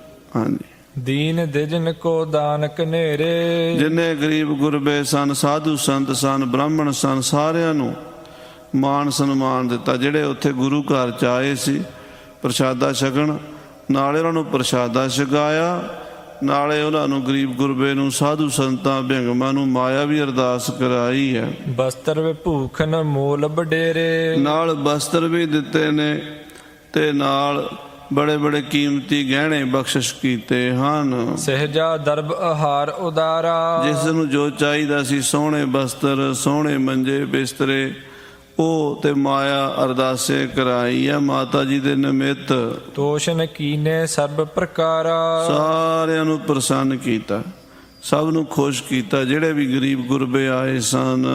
ਉਠਿਓ ਬ੍ਰਿਧ ਦੀਨਸ ਦਸਤਾਰ, ਜਿਹੜੇ ਸਤਿਕਾਰਯੋਗ ਬਾਬਾ ਬੁੱਢਾ ਸਾਹਿਬ ਜੀ, ਉਹਨਾਂ ਨੇ ਉੱਠ ਕੇ ਗੁਰੂ ਹਰਗੋਬਿੰਦ ਸਾਹਿਬ ਦੇ ਸੀਸ ਤੇ ਦਸਤਾਰ ਬੰਨ੍ਹੀ ਹੈ। ਇਹ ਵੀ ਰਿਵਾਜ ਸੀ ਦਸਤਾਰ ਬੰਦੀ ਦਾ। ਮਾਤਾ ਪਿਤਾ ਚਲਾਣਾ ਕਰ ਜਾਂਦੇ, ਉਹਨਾਂ ਦੇ ਬੱਚਿਆਂ ਨੂੰ ਪੱਗ ਬਣਾਈ ਜਾਂਦੀ ਸੀ। ਹੌਲੇ ਹੌਲੇ ਸਾਰੀਆਂ ਮਰਜ਼ਾਦਾ ਅਸੀਂ ਉਡਾ ਛੱਡੀਆਂ। ਹੁਣ ਤਾਂ ਹਰ ਗੱਲ ਨੂੰ ਬਾਹਮਣਵਾਦ ਕਹਿ ਦਿੰਦੇ ਆ। ਤੇ ਜੇ ਬਾਹਮਣਵਾਦ ਹੈ ਤੇ ਭਾਈ ਕੋਈ ਨਵਾਂ ਵਾਦ ਵੀ ਦੱਸ ਦਿਓ। ਉਹ ਨਵਾਂ ਵਾਦ ਦੱਸਦੇ ਨਹੀਂ। ਇੱਕ ਟਾਹਣੀ ਛੁਡਾਈ, ਦੂਜੀ ਫੜਾਈ ਕੋਈ ਨਹੀਂ, ਤੇ ਬੰਦਾ ਡੁੱਬ ਕੇ ਮਰ ਗਿਆ। ਉਹ ਕਹਿੰਦੇ ਕੋਈ ਬੰਦਾ ਨਦੀ 'ਚ ਲਟਕ ਰਿਹਾ ਹੋਵੇ, ਥੱਲੇ ਨਦੀ ਵਗ ਰਹੀ ਹੋਵੇ, ਉੱਤੇ ਟਾਹਣੀ ਹੋਵੇ ਫੜੀ ਦਰਖਤ ਦੀ, ਉਹਨੂੰ ਕਹੀਏ ਵੀ ਟਾਹਣੀ ਛੁੱਟ ਦੇ, ਤੇ ਉਹ ਟਾਹਣੀ ਵੀ ਛੱਡ ਦੇਵੇ ਤੇ ਦੂਜੀ ਉਹਨੂੰ ਕੋਈ ਫੜਾਵੇ ਨਾ, ਤੇ ਕੀ ਹੋਏਗਾ ਫਿਰ? ਉਹ ਰੁੜੇਗਾ ਹੀ ਨਾ ਨਦੀ ਵਿੱਚ। ਸਾਧ ਸੰਗਤ ਜੀ, ਜਿਹੜੀਆਂ ਪੁਰਾਤਨ ਮਹਾਂਪੁਰਸ਼ਾਂ ਨੇ, ਗੁਰੂ ਸਾਹਿਬਾਂ ਨੇ ਮਰਜ਼ਾਦਾ ਸਾਨੂੰ, ਗੁਰੂ ਨਾਨਕ ਸਾਹਿਬ ਜੀ ਨੇ, ਗੁਰੂ ਹਰਗੋਬਿੰਦ ਸਾਹਿਬ ਨੇ ਦਿੱਤੀਆਂ, ਉਹ ਸਾਨੂੰ ਛੱਡਣੀਆਂ ਨਹੀਂ ਚਾਹੀਦੀਆਂ। ਇਹ ਬਾਹਮਣਾਂ ਦੀਆਂ ਨਹੀਂ ਹਨ, ਗੁਰੂ ਦੀਆਂ ਹਨ। ਸਤਿਕਾਰ ਮਾਣ ਕਰਨਾ, ਬਾਣੀ ਪੜ੍ਹਨੀ, ਕੀਰਤਨ ਕਰਨਾ, ਲੰਗਰ ਲਾਉਣਾ ਤੇ ਸੇਵਾ ਕਰਨ ਵਾਲਿਆਂ ਦਾ ਸਤਿਕਾਰ ਕਰਨਾ, ਗੁਰੂ ਦੀ ਮਰਜ਼ਾਦਾ ਹੈ। ਇਹਨੂੰ ਆਪਾਂ ਛੱਡਤਾ, ਫਿਰ ਸਾਡੇ ਕੋਲ ਕੀ ਹੈ? ਫਿਰ ਤੇ ਆਪਾਂ ਕਮਲੇ ਹੋਏ ਫਿਰਾਂਗੇ ਇੱਦਾਂ ਉੱਧਰ ਉੱਧਰ, ਗੁਰਦੁਆਰਿਆਂ 'ਚ ਮਰਿਆਦਾ ਹੀ ਨਾ ਰਹੀ। ਫਿਰ ਤਾਂ ਡਿਸਿਪਲਿਨ ਤੋਂ ਬਿਨਾਂ ਤਾਂ ਕੋਈ ਨਾ ਸਰਕਾਰ ਚੱਲਦੀ ਹੈ, ਨਾ ਕੋਈ ਦੇਸ਼ ਚੱਲਦਾ, ਨਾ ਕੋਈ ਕੌਮ ਚੱਲਦੀ ਹੈ, ਨਾ ਕੋਈ ਮੰਦਰ ਚੱਲਦਾ, ਨਾ ਕੋਈ ਗੁਰਦੁਆਰਾ ਚੱਲਦਾ। ਉਹਦੀ ਕੋਈ ਨਾ ਕੋਈ ਮਰਿਆਦਾ ਤਾਂ ਹੁੰਦੀ ਹੈ। ਇਹ ਗੁਰੂ ਸਾਹਿਬ ਨੇ ਮਰਿਆਦਾ ਬਣਾਈ ਹੈ ਵੀ ਗੁਰੂ ਘਰ ਦੇ ਗ੍ਰੰਥੀ ਸਿੰਘਾਂ ਦਾ, ਰਾਗੀ ਸਿੰਘਾਂ ਦਾ, ਪਾਠੀਆਂ ਦਾ ਸਤਿਕਾਰ ਕਰਨਾ। ਤਾਂ 6ਵੇਂ ਪਾਤਸ਼ਾਹ ਜੀ ਨੇ ਸਾਰੀ ਮਰਿਆਦਾ ਅਨੁਸਾਰ ਭੋਗ ਪਵਾਇਆ ਹੈ। ਲਈ ਗੁਰੂ ਨਿਜ ਸਿਰ ਪਰ ਧਾਰ। ਬਾਬਾ ਬੁੱਢਾ ਜੀ ਉੱਠੇ ਨੇ, ਉਹਨਾਂ ਨੇ ਦਸਤਾਰ 6ਵੇਂ ਪਾਤਸ਼ਾਹ ਨੂੰ ਦਿੱਤੀ ਤੇ 6ਵੇਂ ਪਾਤਸ਼ਾਹ ਆਪਣੇ ਸਿਰ ਤੇ ਰੱਖ ਲਈ। ਤੇਹਨ ਭੱਲੇ ਜਿਤਕ ਸੰਬੰਧੀ। ਹੋਰ ਜਿਹੜੇ ਗੁਰੂ ਘਰ ਦੇ ਸਾਹਿਬਜ਼ਾਦੇ ਸਨ, ਬਾਬਾ ਮੋਹਰੀ ਜੀ, ਬਾਬਾ ਮੋਹਨ ਜੀ ਵੱਲੋਂ ਉੱਥੋਂ ਆਏ ਸੀ ਗੋਇੰਦਵਾਲ ਸਾਹਿਬ ਤੋਂ, ਗੁਰੂ ਮਹਾਰਾਜ ਗੁਰੂ ਅਰਜਨ ਦੇਵ ਜੀ ਦੇ ਨਾਨਕੇ ਪਰਿਵਾਰ, ਗੁਰੂ ਅੰਗਦ ਦੇਵ ਜੀ ਦੇ ਸਾਹਿਬਜ਼ਾਦੇ ਤ੍ਰੇਨ ਪਰਿਵਾਰ, ਤੇ ਗੁਰੂ ਹਰਗੋਬਿੰਦ ਸਾਹਿਬ ਦੇ ਨਾਨਕੇ ਮੋ ਪਿੰਡ ਤੋਂ ਆਏ ਸਨ। ਇਸੇ ਤਰ੍ਹਾਂ ਡੱਲੇ ਤੋਂ ਆਏ ਸਨ ਸਹੁਰੇ ਗੁਰੂ ਹਰਗੋਬਿੰਦ ਸਾਹਿਬ ਦੇ। ਉਹਨਾਂ ਸਾਰਿਆਂ ਨੇ ਦਸਤਾਰਾਂ ਦਿੱਤੀਆਂ। ਇਹ ਮਰਜ਼ਾਦਾ ਹੁੰਦੀ ਸੀ ਵੀ ਜੇ ਆਪਣੀ ਧੀ ਦਾ ਕੋਈ ਸਹੁਰਾ ਜਾਂ ਸੱਸ ਗੁਜ਼ਰ ਜਾਵੇ ਤੇ ਜਵਾਈ ਦਾ ਤੇ ਧੀ ਦੇ ਘੱਟੋ ਘੱਟ ਬਸਤਰ ਕੱਪੜੇ ਦਿਆ ਕਰਦੇ ਸਨ। ਹੁਣ ਵੀ ਪੰਜਾਬ 'ਚ ਤਾਂ ਹੈ ਇਹ ਮਰਜ਼ਾਦਾ। ਸੋ ਮਹਾਰਾਜ ਸਾਹਿਬ ਜੀ, ਗੁਰੂ ਹਰਗੋਬਿੰਦ ਸਾਹਿਬ ਜੀ ਦੇ ਸਹੁਰਿਆਂ ਨੇ ਵੀ ਮਹਾਰਾਜ ਸਾਹਿਬ ਜੀ ਨੂੰ ਬਸਤਰ ਤੇ ਮਾਇਆ ਅਰਦਾਸੇ ਕਰਾਈ ਹੈ। ਦਈ ਸਭਨ ਜਬ ਸ੍ਰੀ ਗੁਰਬੰਦੀ। ਸਾਰਿਆਂ ਨੇ ਪੱਗਾਂ ਦਿੱਤੀਆਂ, ਦਸਤਾਰਾਂ ਦਿੱਤੀਆਂ। ਗੁਰੂ ਹਰਗੋਬਿੰਦ ਸਾਹਿਬ ਨੇ ਸਾਰਿਆਂ ਦੀਆਂ ਦਸਤਾਰਾਂ ਆਪਣੇ ਸੀਸ ਤੇ ਸਜਾ ਲਈਆਂ। ਦੁਆਰਾ ਹਰੀ ਚੰਦ ਇਹ ਦੋਏ। ਬਾਬਾ ਦੁਆਰਾ ਜੀ ਤੇ ਬਾਬਾ ਹਰੀ ਚੰਦ ਜੀ। ਦਾਸ ਨਰਾਇਣ ਤੀਸਰ ਜੋਏ। ਤੇ ਬਾਬਾ ਨਰਾਇਣ ਦਾਸ ਜੀ। ਜਿਹੜੇ ਬਾਬਾ ਦੁਆਰਾ ਦਾਸ ਜੀ ਸੀ, ਇਹ ਮਾਤਾ ਮਹਾਂਦੇਵੀ ਦੇ ਪਿਤਾ ਜੀ ਸਨ। ਮੰਡਿਆਲੀ ਅੱਜ ਕੱਲ੍ਹ ਪਾਕਿਸਤਾਨ 'ਚ। ਮਹਾਰਾਜ ਜਦੋਂ ਜਾ ਰਹੇ ਸਨ ਨਾ ਸ੍ਰੀਨਗਰ ਮਾਤਾ ਭਾਗ ਭਰੀ ਨੂੰ ਦਰਸ਼ਨ ਦੇਣ, ਇਹਨਾਂ ਦੇ ਪਿੰਡ ਠਹਿਰੇ ਸਨ ਤੇ ਇਹਨਾਂ ਨੇ ਬੇਨਤੀ ਕੀਤੀ, ਮਹਾਰਾਜ ਸਾਡੀ ਬੇਟੀ ਜਵਾਨ ਹੈ, ਇਹਦੀ ਅਸੀਂ ਅਰਦਾਸ ਕੀਤੀ ਸੀ ਵੀ ਗੁਰੂ ਸਾਹਿਬ ਨੂੰ ਭੇਟਾ ਕਰਨੀ ਹੈ, ਤੁਹਾਡੀ ਦਾਸੀ ਬਣਨਾ। ਤੇ ਮਹਾਰਾਜ ਕਹਿੰਦੇ ਸਾਡੇ ਤਾਂ ਅੱਗੇ 2 ਵਿਆਹ ਹੋਏ, ਕਹਿੰਦੇ ਵੀ ਜੋ ਮਰਜ਼ੀ ਹੈ ਪਰ ਇਹ ਤੁਹਾਡੇ ਚਰਨਾਂ ਵਿੱਚ ਹੀ ਰਹੇਗੀ, ਸੇਵਾ ਕਰੇਗੀ। ਤੀਸਰਾ ਵਿਆਹ ਹੋਇਆ ਸੀ ਬਾਬਾ ਦੁਆਰਾ ਦਾਸ ਜੀ ਦੀ ਬੇਟੀ ਨਾਲ। ਇਹ ਮਰਵਾਏ ਖੱਤਰੀ ਸਨ, ਇਸ ਕਰਕੇ ਮਾਤਾ ਜੀ ਨੂੰ ਮਰਵਾਈ ਵੀ ਕਹਿ ਦਿੰਦੇ ਨੇ। ਨਾਂ ਅਸਲੀ ਮਹਾਂਦੇਵੀ ਸੀ। ਦਮੋਦਰੀ ਜੀ ਸੀ ਵੱਡੇ, ਉਹ ਡੱਲੇ ਤੋਂ ਭਾਈ ਪਾਰੋ ਜੀ ਦੀ ਅੰਸ ਬੰਸ 'ਚੋਂ। ਬਾਬਾ ਨਰਾਇਣ ਦਾਸ ਦੀ ਬੇਟੀ। ਬਾਬਾ ਨਰਾਇਣ ਦਾਸ ਜੀ ਖੜੇ ਹੋਏ ਦਸਤਾਰ ਲੈ ਕੇ, ਬਾਬਾ ਦੁਆਰਾ ਦਾਸ ਜੀ ਖੜੇ ਹੋਏ ਦਸਤਾਰ ਲੈ ਕੇ, ਤੇ ਬਾਬਾ ਹਰੀਦਾਸ, ਇਹ ਮਾਤਾ ਨਾਨਕੀ ਜੀ ਦੇ ਪਿਤਾ ਜੀ ਸਨ, ਗੁਰੂ ਤੇਗ ਬਹਾਦਰ ਜੀ ਦੇ ਨਾਨਾ ਜੀ। ਇਹਨਾਂ ਨੇ ਵੀ ਸਤਿਗੁਰੂ 6ਵੇਂ ਪਾਤਸ਼ਾਹ ਨੂੰ ਦੁਮਾਲੇ ਦਸਤਾਰਾਂ ਭੇਟਾ ਕੀਤੀਆਂ ਹਨ। ਬਸਤਰ ਵਿਭੂਖਨ ਧਨ ਦੇ ਘਨੋ। ਬਸਤਰ ਗਹਿਣੇ ਮਾਇਆ ਦਿੱਤੀ ਹੈ, ਜੋ ਮਰਿਆਦਾ ਹੈ ਸੰਸਾਰ ਦੀ ਚੱਲੀ ਆ ਰਹੀ ਹੈ ਉਹ ਪੂਰੀ ਕੀਤੀ ਹੈ। ਹੱਥ ਜੋੜ ਬਿਨਤੀ ਕੇ ਸਨੋ। ਤੇ ਬੜੇ ਹੱਥ ਜੋੜ ਕੇ ਬੇਨਤੀ ਨਾਲ, ਭਾਵੇਂ ਗੁਰੂ ਸਾਹਿਬ ਦੇ ਸਹੁਰੇ ਸਨ ਤਿੰਨੇ ਹੀ, ਬਾਬਾ ਨਰਾਇਣ ਦਾਸ ਜੀ, ਬਾਬਾ ਦੁਆਰਾ ਦਾਸ ਜੀ ਤੇ ਬਾਬਾ ਹਰੀਦਾਸ ਜੀ, ਪਰ ਮਨ ਵਿੱਚ ਆਪਣੇ ਆਪ ਨੂੰ ਗੁਰੂ ਕੇ ਸਿੱਖ ਨਿਮਾਣੇ ਸਿੱਖ ਸਮਝਦੇ ਸਨ। ਬੜੇ ਪ੍ਰੇਮ ਨਾਲ ਹੱਥ ਜੋੜ ਕੇ ਇਹਨਾਂ ਨੇ ਬੇਨਤੀ ਕੀਤੀ ਹੈ। ਸੰਗਤ ਸਿੱਖ ਮਸੰਦ ਬਿਲੰਦ। ਬਾਕੀ ਵੀ ਜਿਹੜੇ ਹੋਰ ਸਿੱਖ ਸਨ ਗੁਰੂ ਘਰ ਦੇ, ਵੱਡੇ ਵੱਡੇ ਮਸੰਦ ਸਨ ਵੱਖਰੇ ਵੱਖਰੇ ਇਲਾਕਿਆਂ ਦੇ, ਉਹਨਾਂ ਮਸੰਦਾਂ ਨੇ ਵੀ ਦਮਾਲੇ ਦਸਤਾਰੇ 6ਵੇਂ ਪਾਤਸ਼ਾਹ ਜੀ ਨੂੰ ਭੇਟਾ ਕੀਤੇ ਹਨ। ਦੇਤ ਪਦਾਰਥ ਲਿਆਵਤ ਬ੍ਰਿੰਦ। ਔਰ ਬਹੁਤ ਸਾਰੀਆਂ ਭੇਟਾਵਾਂ ਲੈ ਕੇ ਆਈਆਂ ਸੰਗਤਾਂ ਦੂਰੋਂ ਦੂਰੋਂ। ਪੁਨ ਗੁਰ ਪੰਚਾਮ੍ਰਿਤ ਕਰਵਾਇਓ। ਮਹਾਰਾਜ ਨੇ ਬੇਅੰਤ ਵੱਡੀਆਂ ਦੇਗਾਂ ਕੜਾਹ ਪ੍ਰਸ਼ਾਦ ਦੀਆਂ ਕਰਵਾਈਆਂ। ਕੜਾਹ ਪ੍ਰਸ਼ਾਦ ਦੀ ਬੜੀ ਮਹਿਮਾ ਗੁਰੂ ਘਰ ਦੇ ਵਿੱਚ। ਤੇ ਗੁਰੂ ਮਹਾਰਾਜ ਦੀਆਂ ਦੇਗਾਂ ਤਿਆਰ ਹੋਈਆਂ, ਭੋਗ ਲਾ ਕੇ ਵਰਤਾਈਆਂ ਗਈਆਂ। ਘਨੋ ਸਭਨ ਮਹਿ ਕਹਿ ਵਰਤਾਇਓ। ਸੰਗਤਾਂ ਨੂੰ ਕੜਾਹ ਪ੍ਰਸ਼ਾਦ ਖੁੱਲ੍ਹਾ ਵਰਤਾਇਆ ਗਿਆ। ਹੁਣ ਤਾਂ ਛਕਿਆ ਨਹੀਂ ਜਾਂਦਾ ਪ੍ਰਸ਼ਾਦ। ਪਹਿਲਾਂ ਸ਼ੌਂਕ ਨਾਲ ਦੋਹਰੇ ਦੋਹਰੇ ਗੱਫੇ ਲੈਂਦੇ ਸੀ ਲੋਕ, ਖੁੱਲ੍ਹਾ ਛਕਾਇਆ, ਰੱਜ ਕੇ ਛਕੋ ਕੜਾਹ ਪ੍ਰਸ਼ਾਦ। ਕੜਾਹ ਪ੍ਰਸ਼ਾਦ ਕਿਸੇ ਪੁਰਾਣੀ ਦੇ ਨਿਮਿਤ ਜਦੋਂ ਅਸੀਂ ਛਕਦੇ ਹਾਂ ਨਾ, ਕੋਈ ਪੁਰਾਣੀ ਚੜ੍ਹਾਈ ਕਰ ਗਿਆ, ਉਹਦਾ ਭੋਗ ਪਿਆ, ਆਨੰਦ ਸਾਹਿਬ ਦਾ ਪਾਠ ਕਰਕੇ ਦੇਗ ਵਰਤਾਈ ਗਈ, ਉਹਦਾ ਮਤਲਬ ਹੈ ਵੀ ਅਸੀਂ ਵਾਹਿਗੁਰੂ ਦਾ ਭਾਣਾ ਮਿੱਠਾ ਕਰਕੇ ਮੰਨ ਲਿਆ। ਉਹਦੀ ਰਜਾ ਦੇ ਵਿੱਚ ਸੱਚੇ ਪਾਤਸ਼ਾਹ ਜਿਵੇਂ ਤੁਹਾਨੂੰ ਚੰਗਾ ਉਵੇਂ ਹੀ ਸਾਨੂੰ ਚੰਗਾ, ਤੇ ਮਿੱਠਾ ਕਰਕੇ ਭਾਣਾ ਮੰਨਣਾ, ਕੜਾਹ ਪ੍ਰਸ਼ਾਦ ਛਕਣਾ। ਸੋ ਗੁਰੂ ਸਾਹਿਬ ਨੇ ਦੇਗ ਵਰਤਾਈ ਹੈ। ਉਤਸਵ ਭਇਓ ਸ਼ੋਕ ਕੋ ਤਿਆਗੇ। ਸਾਧ ਸੰਗਤ ਜੀ, ਕਈ ਲੋਕ ਅੱਜ ਕੱਲ੍ਹ ਬੜਾ ਪਖੰਡ ਸਾਡੇ ਵਿੱਚ ਬਣ ਗਿਆ। ਉਹ ਕਹਿੰਦੇ ਜੀ ਇਹ ਕੜਾਹ ਪ੍ਰਸ਼ਾਦ ਵੀ ਬਾਹਮਣਵਾਦ ਹੈ। ਇਹ ਵੀ ਪ੍ਰਚਾਰ ਇੱਥੋਂ ਤੱਕ ਆ ਗਏ ਨੇ ਹੁਣ। ਇਹ ਮੁੜਦੇ ਨਹੀਂ, ਇਹ ਤਾਂ ਗੁਰੂ ਗ੍ਰੰਥ ਸਾਹਿਬ ਤੇ ਪਹੁੰਚੇ ਪਏ ਵੀ ਗੁਰੂ ਗ੍ਰੰਥ ਸਾਹਿਬ ਨੂੰ ਮੱਥਾ ਟੇਕਣਾ ਵੀ ਕਹਿੰਦੇ ਬਾਹਮਣਵਾਦ ਹੈ, ਚੰਦੋਆ ਲਾਣਾ ਵੀ ਬਾਹਮਣਵਾਦ ਹੈ, ਚੌਰ ਸਾਹਿਬ ਕਰਨਾ ਵੀ ਬਾਹਮਣਵਾਦ ਹੈ, ਕਹਿੰਦੇ ਕੜਾਹ ਪ੍ਰਸ਼ਾਦ ਵੀ ਬਾਹਮਣਵਾਦ ਹੈ। ਮੈਨੂੰ ਇਹ ਦੱਸੋ ਵੀ ਅੱਜ ਤਾਈਂ ਕਿਸੇ ਬਾਹਮਣ ਨੇ ਮਰਨ ਤੋਂ ਬਾਅਦ ਕੜਾਹ ਵੰਡਿਆ? ਜੇ ਕਿਸੇ ਵੀ ਹਿੰਦੁਸਤਾਨ ਦੇ ਕੋਨੇ ਚਲੇ ਜਾਓ ਤੁਸੀਂ, ਬਾਹਮਣ ਜੋ ਕੋਈ ਪੁਰਾਣੀ ਚੜ੍ਹਾਈ ਕਰ ਜਾਂਦਾ ਨਾ, ਉਹ ਗਰੜ ਪੁਰਾਣ ਦੀ ਕਥਾ ਕਰਦੇ ਆ ਤੇ ਭੋਗ ਪਾ ਕੇ ਉੱਠ ਕੇ ਚਲੇ ਜਾਂਦੇ। ਕੋਈ ਉੱਥੇ ਉਹ ਮਿੱਠਾ ਨਹੀਂ ਖਾਂਦੇ। ਇਹ ਤੇ ਗੁਰੂ ਦੀ ਮਰਿਆਦਾ ਬਣਾਈ ਹੈ। ਗੁਰੂ ਨਾਨਕ ਸਾਹਿਬ ਨੇ ਕੜਾਹ ਪ੍ਰਸ਼ਾਦ ਸ਼ੁਰੂ ਕੀਤਾ, ਬਾਹਮਣਾਂ ਨੇ ਨਹੀਂ ਕੀਤਾ। ਪਰ ਇਹ ਲੋਕਾਂ ਨੂੰ ਪਤਾ ਨਹੀਂ ਹੁਣ ਕੀ ਹੋਇਆ, ਜਿਹੜੀ ਚੀਜ਼ ਇਹਨਾਂ ਨੂੰ ਪਸੰਦ ਨਹੀਂ ਉਹਨੂੰ ਕਹਿਣਗੇ ਬਾਹਮਣਵਾਦ। ਅੱਗੇ ਉਹੋ ਜਿਹੇ ਸਾਡੇ ਵਰਗੇ ਜਿਹੜੇ ਸੁਣ ਕੇ ਸੱਚ ਮੰਨ ਲੈਂਦੇ ਵੀ ਆਹ ਦੇਖੋ ਜੀ ਇਹ ਤੇ ਬਾਹਮਣਵਾਦ ਹੈ। ਵਿਚਾਰ ਕੋਈ ਹੈ ਨਹੀਂ, ਇਤਿਹਾਸ ਕੋਈ ਸੁਣਿਆ ਨਹੀਂ। ਅੱਜ ਇੱਕ ਸਿੰਘ ਨੇ ਕਲਿੱਪ ਭੇਜੀ ਮੈਨੂੰ, ਉਹ ਪੰਜਾਬ 'ਚ, ਉਹ ਗੁਰੂ ਅਰਜਨ ਦੇਵ ਜੀ ਦਾ ਸ਼ਹੀਦੀ ਗੁਰਪੁਰਬ ਸੀ, ਤੇ ਉਹ ਪੱਤਰਕਾਰ ਪੁੱਛਦਾ ਸੰਗਤ ਨੂੰ ਵੀ ਅੱਜ ਕੀ ਹੈ। ਕੋਈ ਕਹਿੰਦਾ ਜੀ ਛਬੀਲਾਂ ਵਾਲਾ ਗੁਰਪੁਰਬ ਹੈ, ਕੋਈ ਕਹਿੰਦਾ ਜੀ ਅੱਜ ਗੁਰੂ ਤੇਗ ਬਹਾਦਰ ਸਾਹਿਬ ਦੀ ਸ਼ਹੀਦੀ ਹੋਈ ਸੀ, ਕੋਈ ਗੁਰੂ ਤੇਗ ਬਹਾਦਰ ਦੀ ਸਾਖੀ ਗੁਰੂ ਅਰਜਨ ਦੇਵ ਜੀ ਨਾਲ ਜੋੜੀ ਜਾਂਦਾ, ਕੋਈ ਗੁਰੂ ਅਰਜਨ ਦੇਵ ਜੀ ਦੇ ਸ਼ਹੀਦੀ ਨੂੰ ਚੰਦੂ ਕਹਿੰਦੇ ਭਰਾ ਲੱਗਦਾ ਸੀ ਗੁਰੂ। ਇੱਦਾਂ ਦੀਆਂ ਗੱਲਾਂ ਲੋਕ ਕਿਉਂ ਕਰਦੇ ਲੋਕ? ਕਿਉਂਕਿ ਅਸੀਂ ਇਹ ਗ੍ਰੰਥ ਜਿਹੜੇ ਨੇ ਸਾਡੇ, ਇਹਨਾਂ ਦੀ ਕਥਾ ਲੋਕਾਂ ਤੱਕ ਪਹੁੰਚਾਈ ਨਹੀਂ। ਕਹਿੰਦੇ ਗੁਰਦੁਆਰਿਆਂ 'ਚੋਂ ਸੂਰਜ ਪ੍ਰਕਾਸ਼ ਦੀ ਕਥਾ ਬੰਦ ਕਰ ਦਿਓ, ਵੀ ਬੰਦ ਹੋ ਜਾਏਗੀ ਕਥਾ, ਆਪੇ ਇਤਿਹਾਸ ਭੁੱਲ ਜਾਣਗੇ, ਮਰ ਖੱਪ ਜਾਣਗੇ।